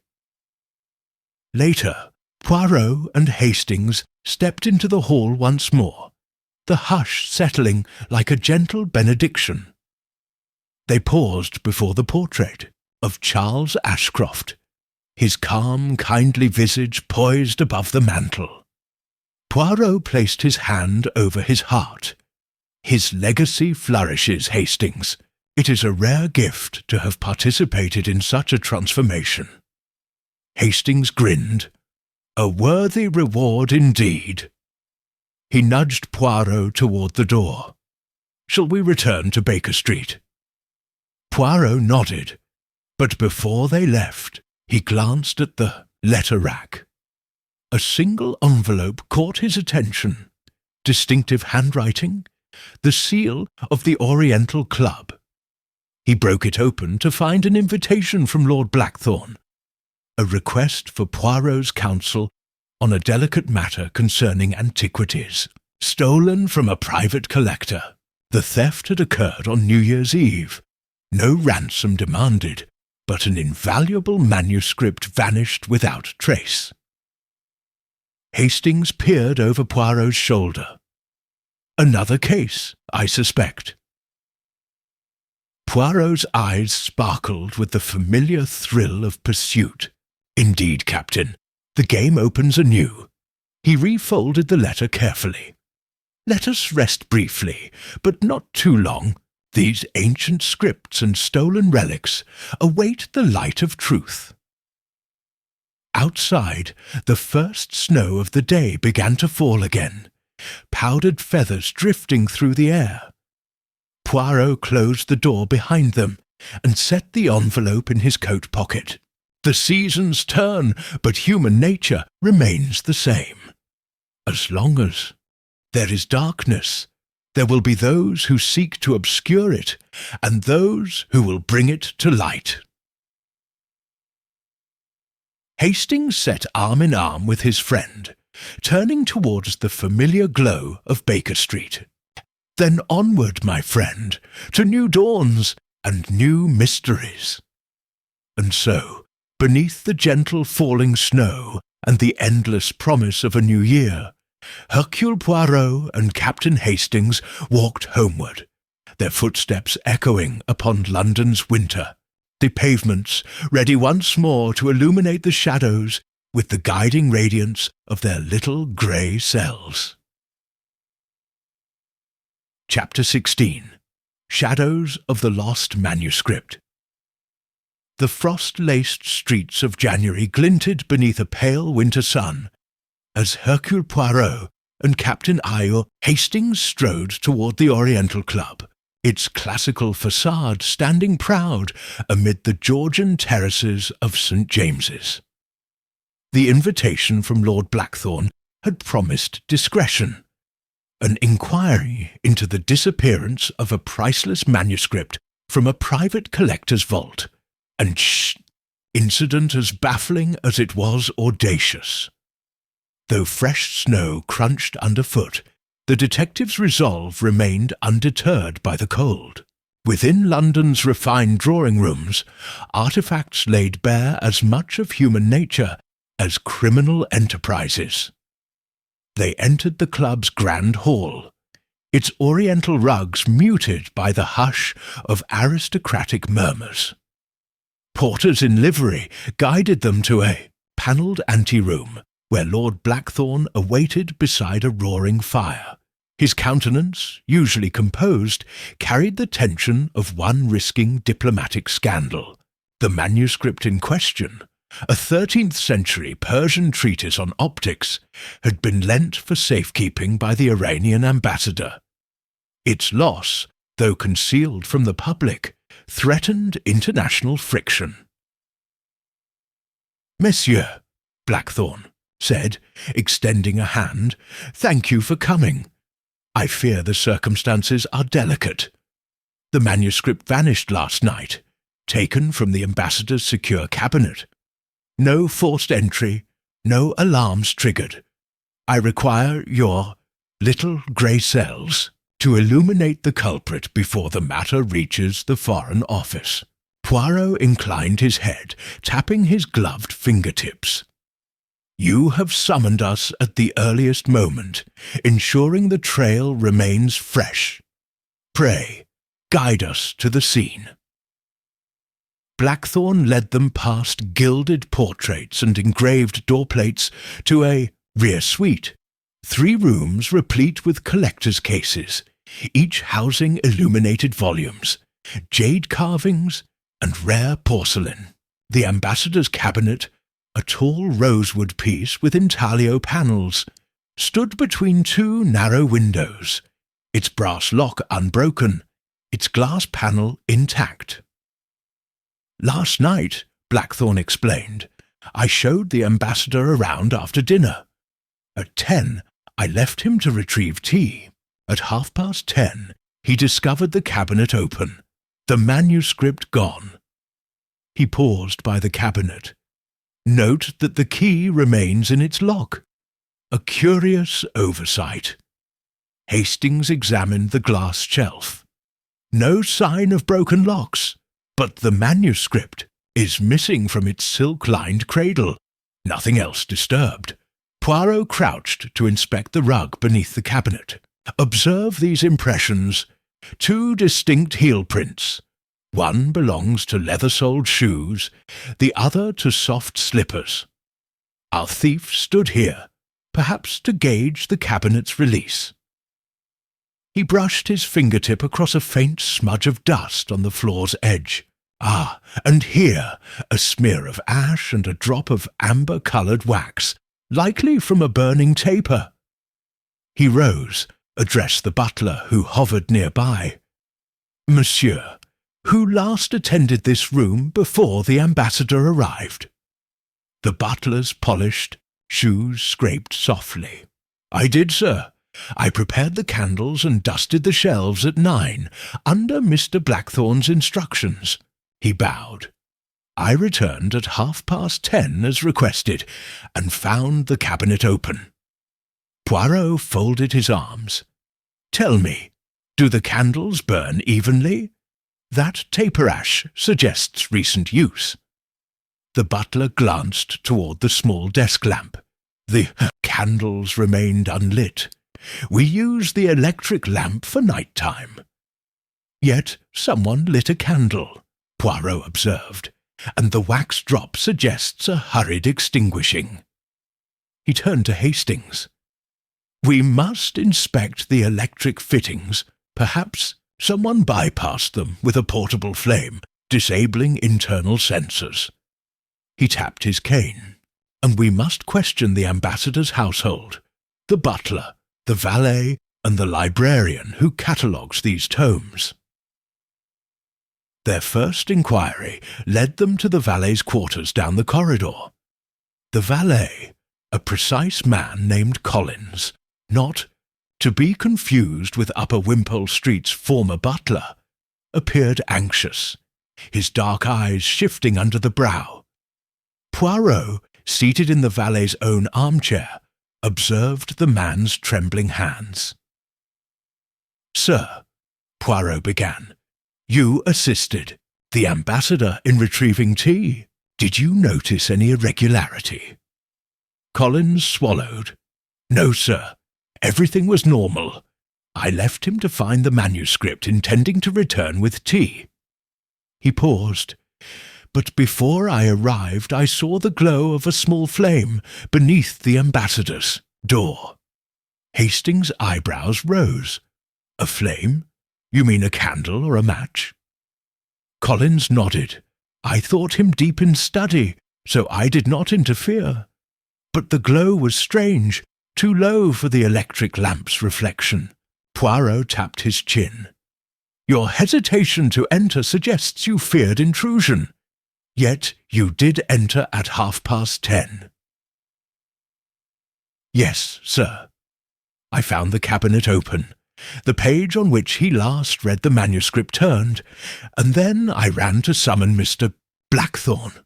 "Thank you," Poirot said, and Collins departed, leaving the detectives with a new clue. A clandestine flame used to deceive the Monsignor and bypass security. Returning to the cabinet room, Poirot directed Hastings to examine the electric lamp.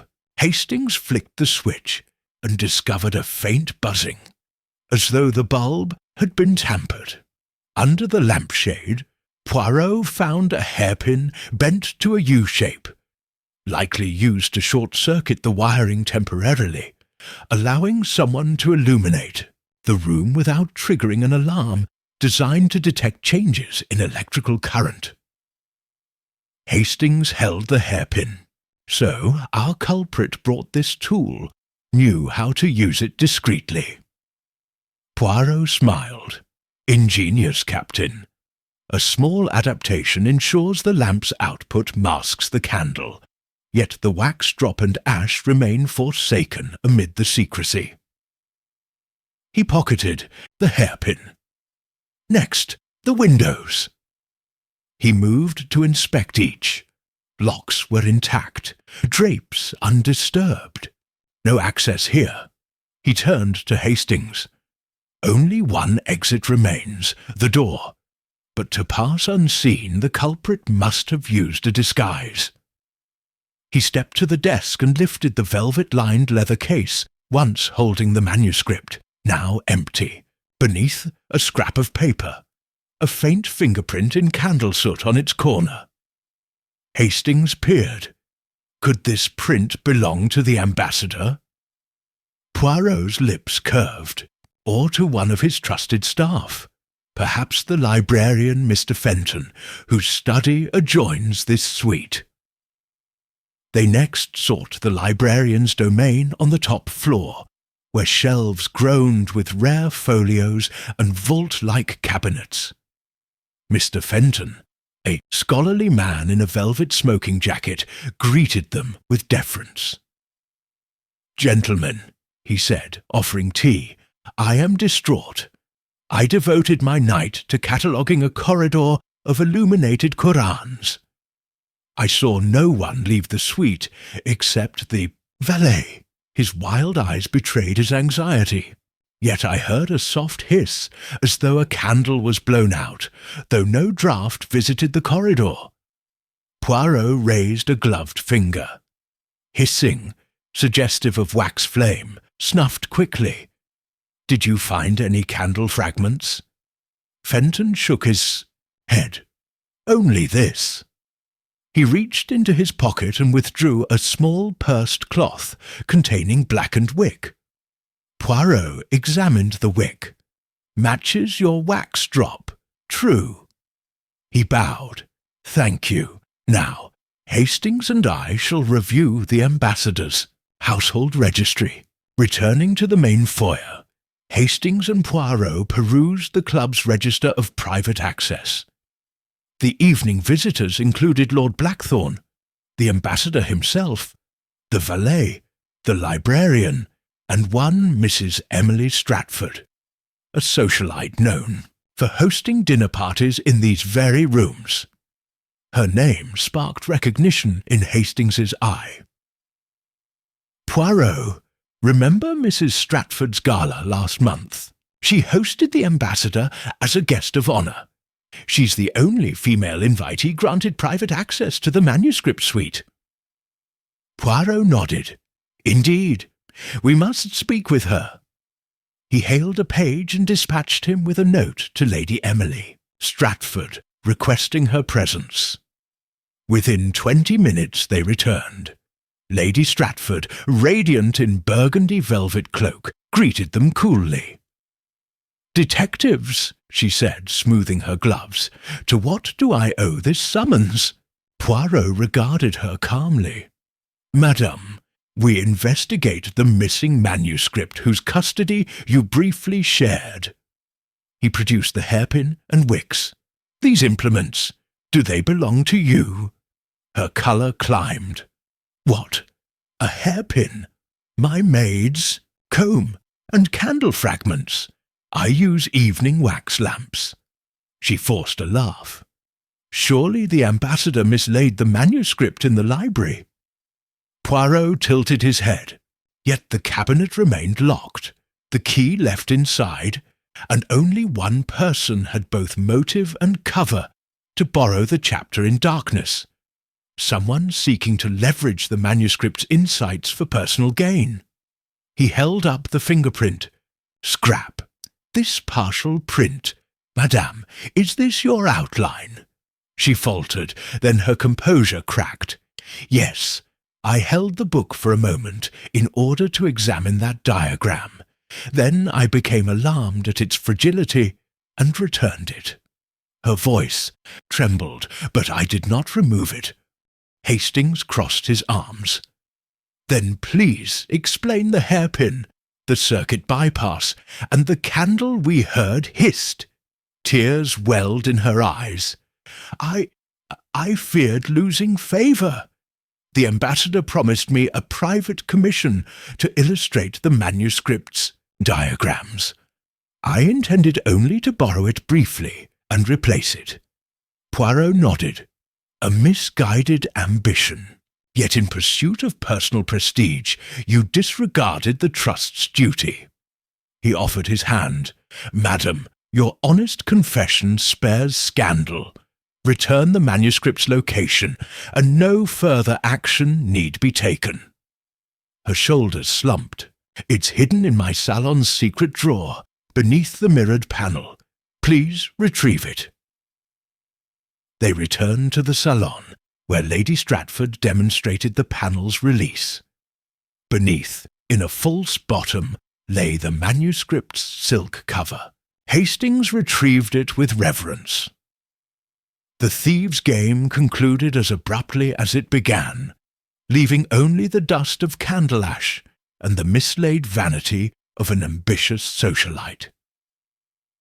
Back at Baker Street that evening, Poirot and Hastings reflected upon the chase. Hastings shook his head. So it was pride, not politics or betrayal. Poirot smiled. Pride is often the slender thread upon which the tapestry of crime hangs. Once cut, it unravels swiftly. He tapped his cane.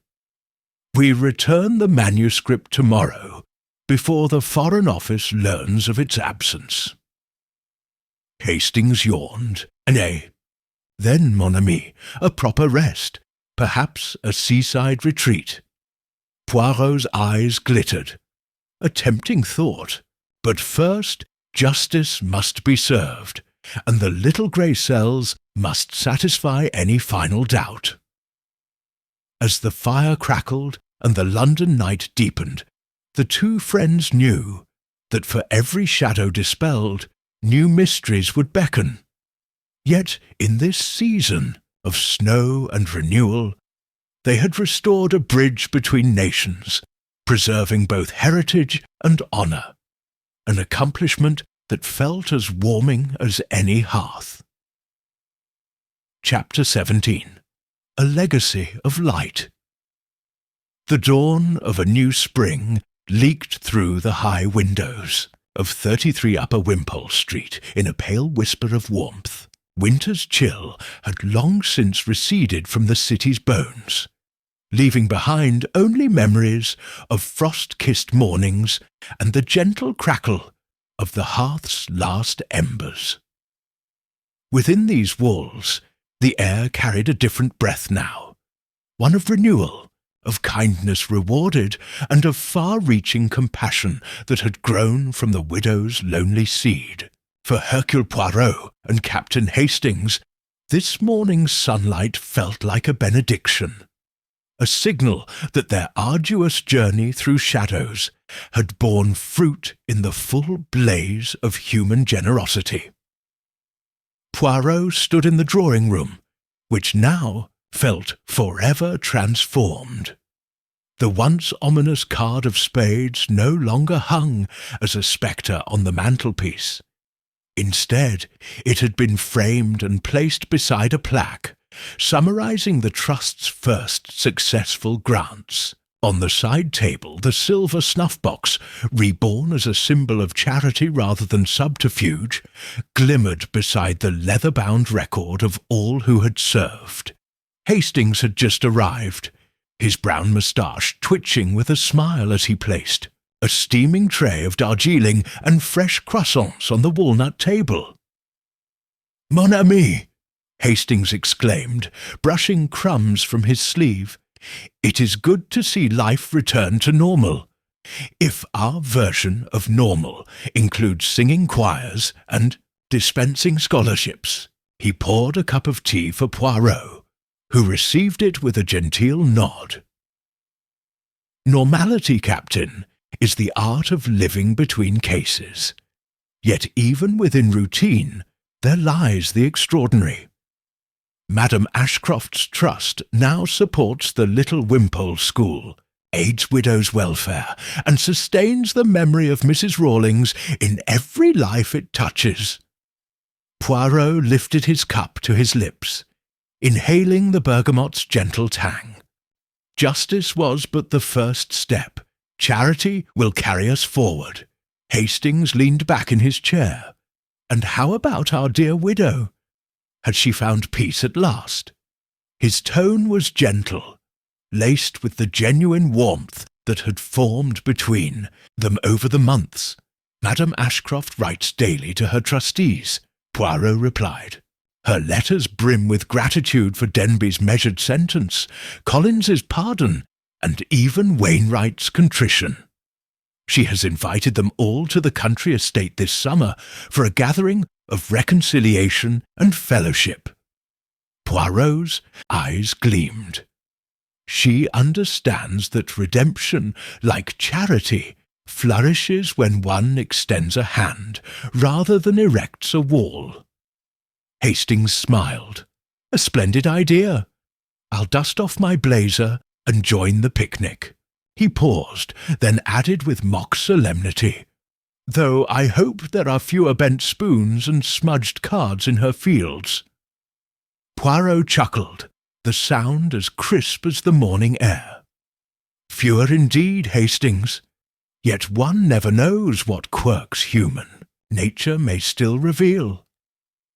They rose and strolled to the tall windows overlooking the garden beyond.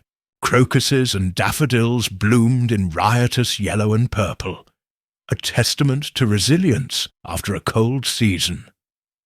Within that blossoming joy, Poirot found a metaphor for the household's journey. From grief's frozen ground, new life had emerged.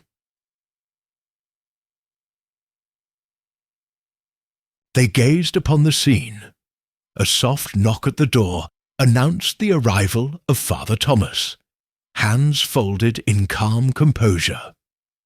His kindly face carried the satisfaction of one who had shepherded many through sorrow. He offered them each a cell of Welsh honey, a final gift from his small apiary, and shared word that the charity's winter relief efforts had successfully sheltered dozens of families during the coldest months. "Your Holiness," Poirot said, with a respectful nod, accepting the cell. Your labours of love have warmed more than bodies. They have warmed hearts." Father Thomas bowed his head at the compliment. "It is in service that we find purpose, detective." With that, the kind chaplain departed, leaving Poirot and Hastings alone once more. They shared a moment of silent fellowship before Poirot turned with a decisive brightness in his eyes. "Hastings, my friend, now that the case of the widow's game has drawn to a close, what remains is for us to commemorate our journey." He tapped the desk. "Let us draft the final report. Not for Scotland Yard, but for ourselves. A record of how suspicion yielded to truth, how betrayal gave way to mercy, and how charity blossomed from the terrors of deceit." He beckoned Hastings to bring pen and paper from the sideboard. As Hastings prepared to transcribe Poirot's reflections, a familiar rhythm pulsed through the detective's mind. The precise order in which each clue had fallen into place. The interplay of motives that had spelled danger and the acts of courage and contrition that had rewritten the household's destiny.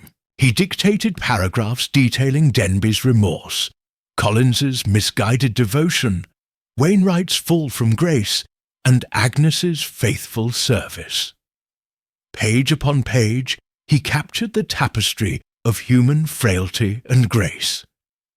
When the last line was penned, Hastings surveyed the document with a satisfied nod. "A fitting conclusion, Poirot.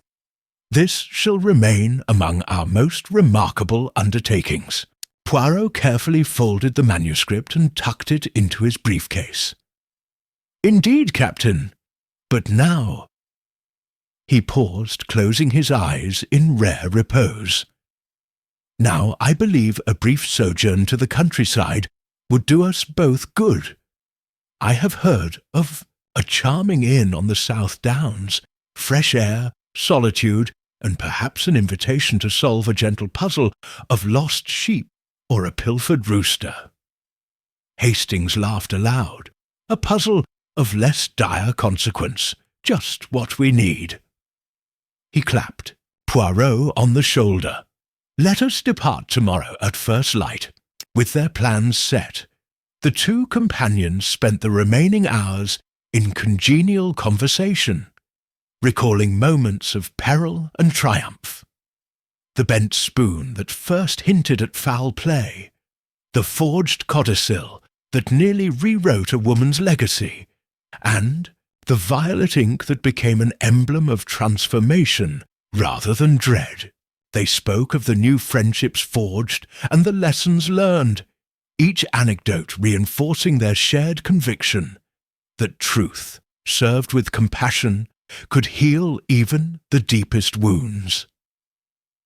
As evening closed in, the drawing-room's lamps cast long, golden arcs upon the polished floor.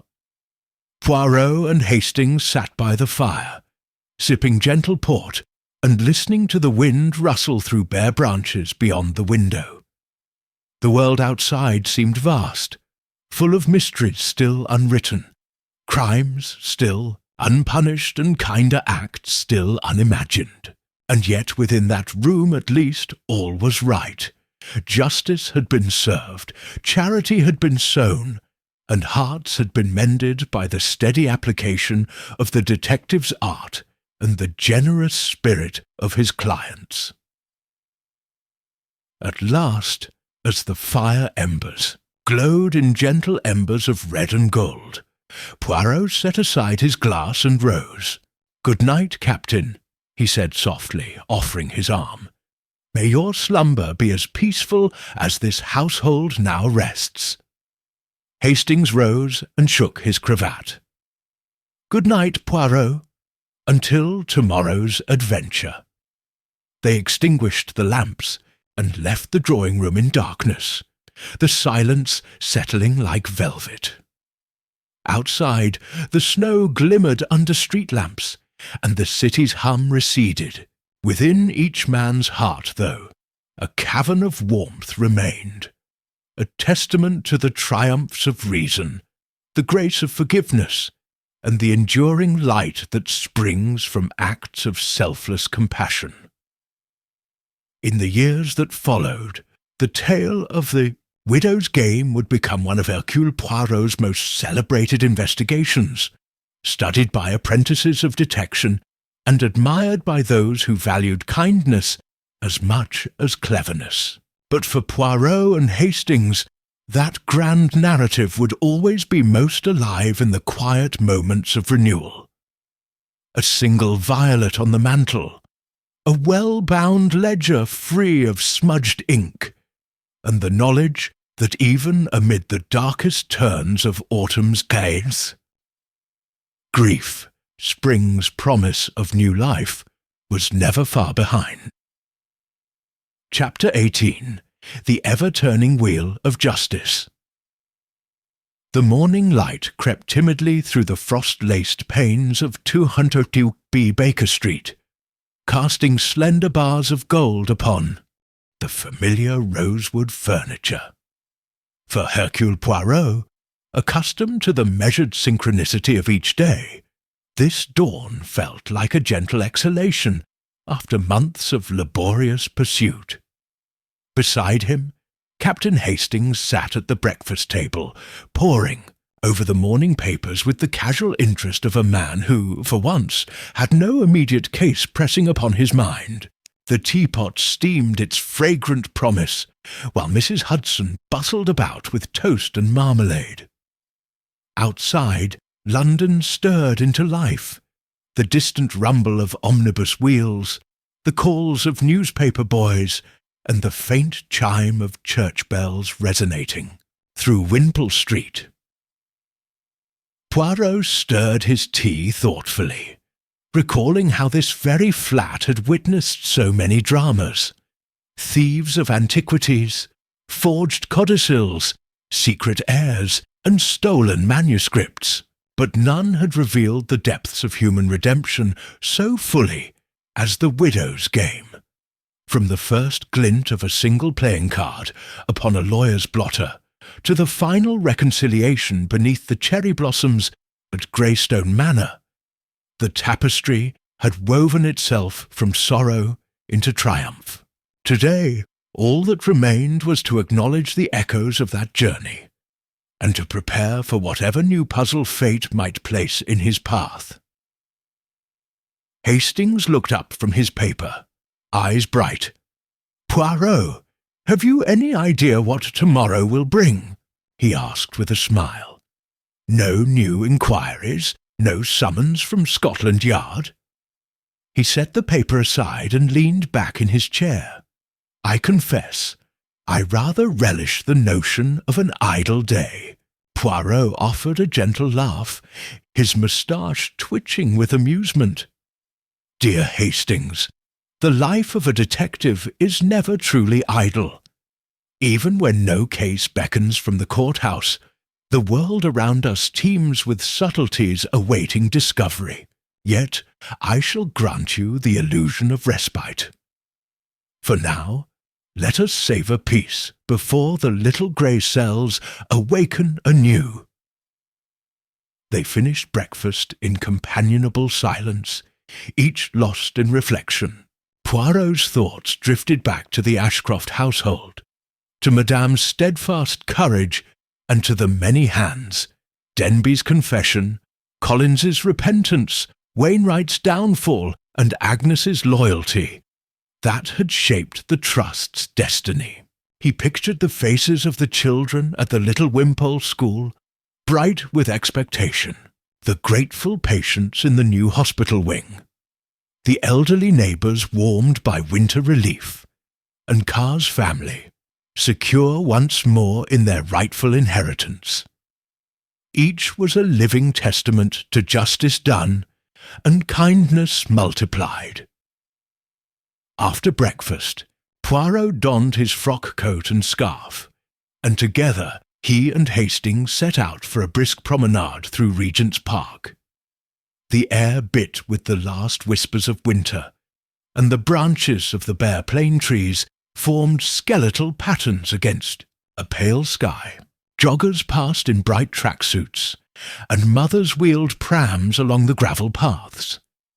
As they rounded the Serpentine, Hastings spied a group of schoolchildren feeding the swans, an image of innocence untroubled by greed or deceit. "Look at them," Hastings said softly. "What a contrast to our earlier adversaries, scheming in shadowed studies." Poirot nodded. "Indeed, it is heartening to remember that, while some seek advantage through deception, far more souls walk the path of generosity and goodwill. Our work reveals both sides, but the light ultimately prevails." They continued their stroll until the afternoon sun had warmed the sky just enough to melt the last tracery of frost. By the time they returned to Baker Street, they were ready to settle into the comfortable routine of their shared flat. The ritual of tea in the sitting room, the perusal of books and newspapers, and the occasional cigarette offered by Hastings in the adjacent study. Later, as evening descended, a gentle knock resounded at the door. Mrs. Hudson entered carrying a small parcel and a letter bearing the familiar crest of the Forsyte family. "A note for you, Monsieur Poirot, from Madame Ashcroft." Poirot took the letter and opened it with care. His eyes scanned the elegant script. "Dear Monsieur Poirot, as spring unfolds, we shall gather again at Greystone Manor for the dedication of the Ashcroft Reading Room, in memory of Charles and all who served.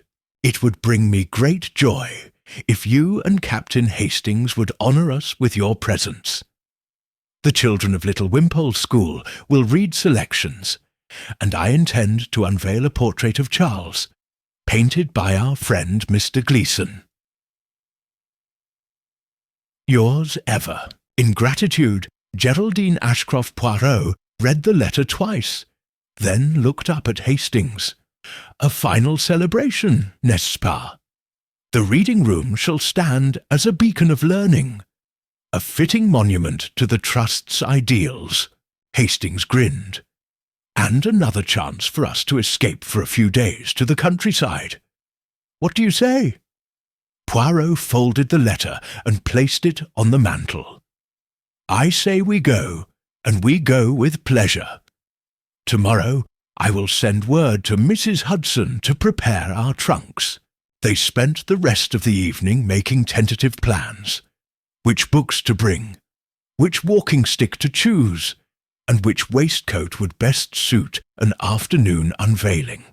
By 9 o'clock they retired, secure in the knowledge that at last a chapter had closed with harmony rather than tragedy. The following morning, Britannia rose to greet them with clear skies and fresh breezes. The train to Cotswold's rolling hills departed at 9:30, and Hastings, ever affable, secured first-class tickets, while Poirot arranged their passage with the same precision he applied to every undertaking. They boarded at Paddington, settled into their plush compartment, and watched London recede into the tapestry of green fields and quaint villages. As they journeyed, Poirot reflected upon the nature of justice and legacy. A case, he mused, was rarely a closed circle. Rather, it was a node in an ever-expanding web of human connections. The widow's game had begun with a personal tragedy, but it had rippled outward, igniting compassion in others and building institutions that would outlast any single lifespan.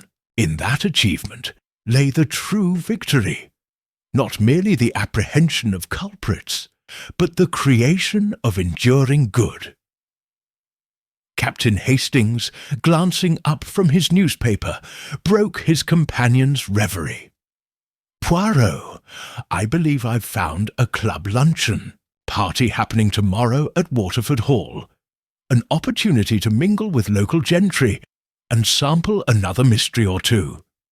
Poirot allowed himself a small laugh. Always the social animal, Hastings. Very well, let us accept, for no man thrives on meditation alone. Even a detective must refresh his spirit amid convivial company. The following afternoon at Greystone Manor proved every bit as heartwarming as Madame Ashcroft had promised. The reading room, a light-filled chamber lined with oak shelves and fitted with comfortable chairs and writing desks, awaited its inaugural audience. Sunlight filtered through tall, mullioned windows, illuminating the brass plaque above the fireplace. Ashcroft Reading Room, a gift of charity, a beacon of learning. Beneath it hung Charles Ashcroft's portrait, eyes bright with purpose, lips curved in gentle encouragement. Children from Little Wimpole School, ribbons still tied in their crisp uniforms, filed in to recite passages from Dickens and Stevenson. Their voices rang out clear and confident, filling the room with youthful promise. Madame Ashcroft, resplendent in a gown of soft lavender, presided over the ceremony with Father Thomas at her side, and Mrs. Hudson discreetly offering refreshments. Behind a curtained alcove, Poirot and Hastings occupied seats of honour at the front. When Agnes Carrow stepped forward to read a poem she had composed, her voice quavered briefly before finding its strength. Hastings reached over and squeezed Poirot's arm, an unspoken tribute to the household's perseverance. As the final hymn faded and the assembled guests offered applause, Madame Ashcroft rose for her closing remarks. This room stands not only as a memorial to my beloved Charles, but as a testament to every hand that laboured, from the humblest servant to the most distinguished trustee, to bring solace and opportunity where once was only despair. May knowledge light every path, and may charity guide every heart. Poirot stood as well, offering a modest bow. Madame, your vision has matured into reality. This room shall foster curiosity, hearten the spirit, and honour the causes you cherish. It is the purest form of justice, extending education to mind and comfort to soul. Madame Ashcroft's eyes shone with unshed tears. She crossed to place a laurel wreath upon Charles's portrait, symbolizing victory of good over grief. Hastings snapped a photograph with a friend's camera, a keepsake capturing the culmination of so many trials and triumphs.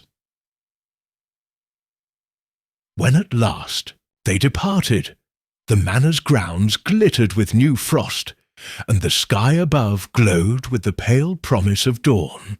Poirot and Hastings boarded the carriage with full hearts, ready to return to Baker Street and the steady rhythms of their beloved flat.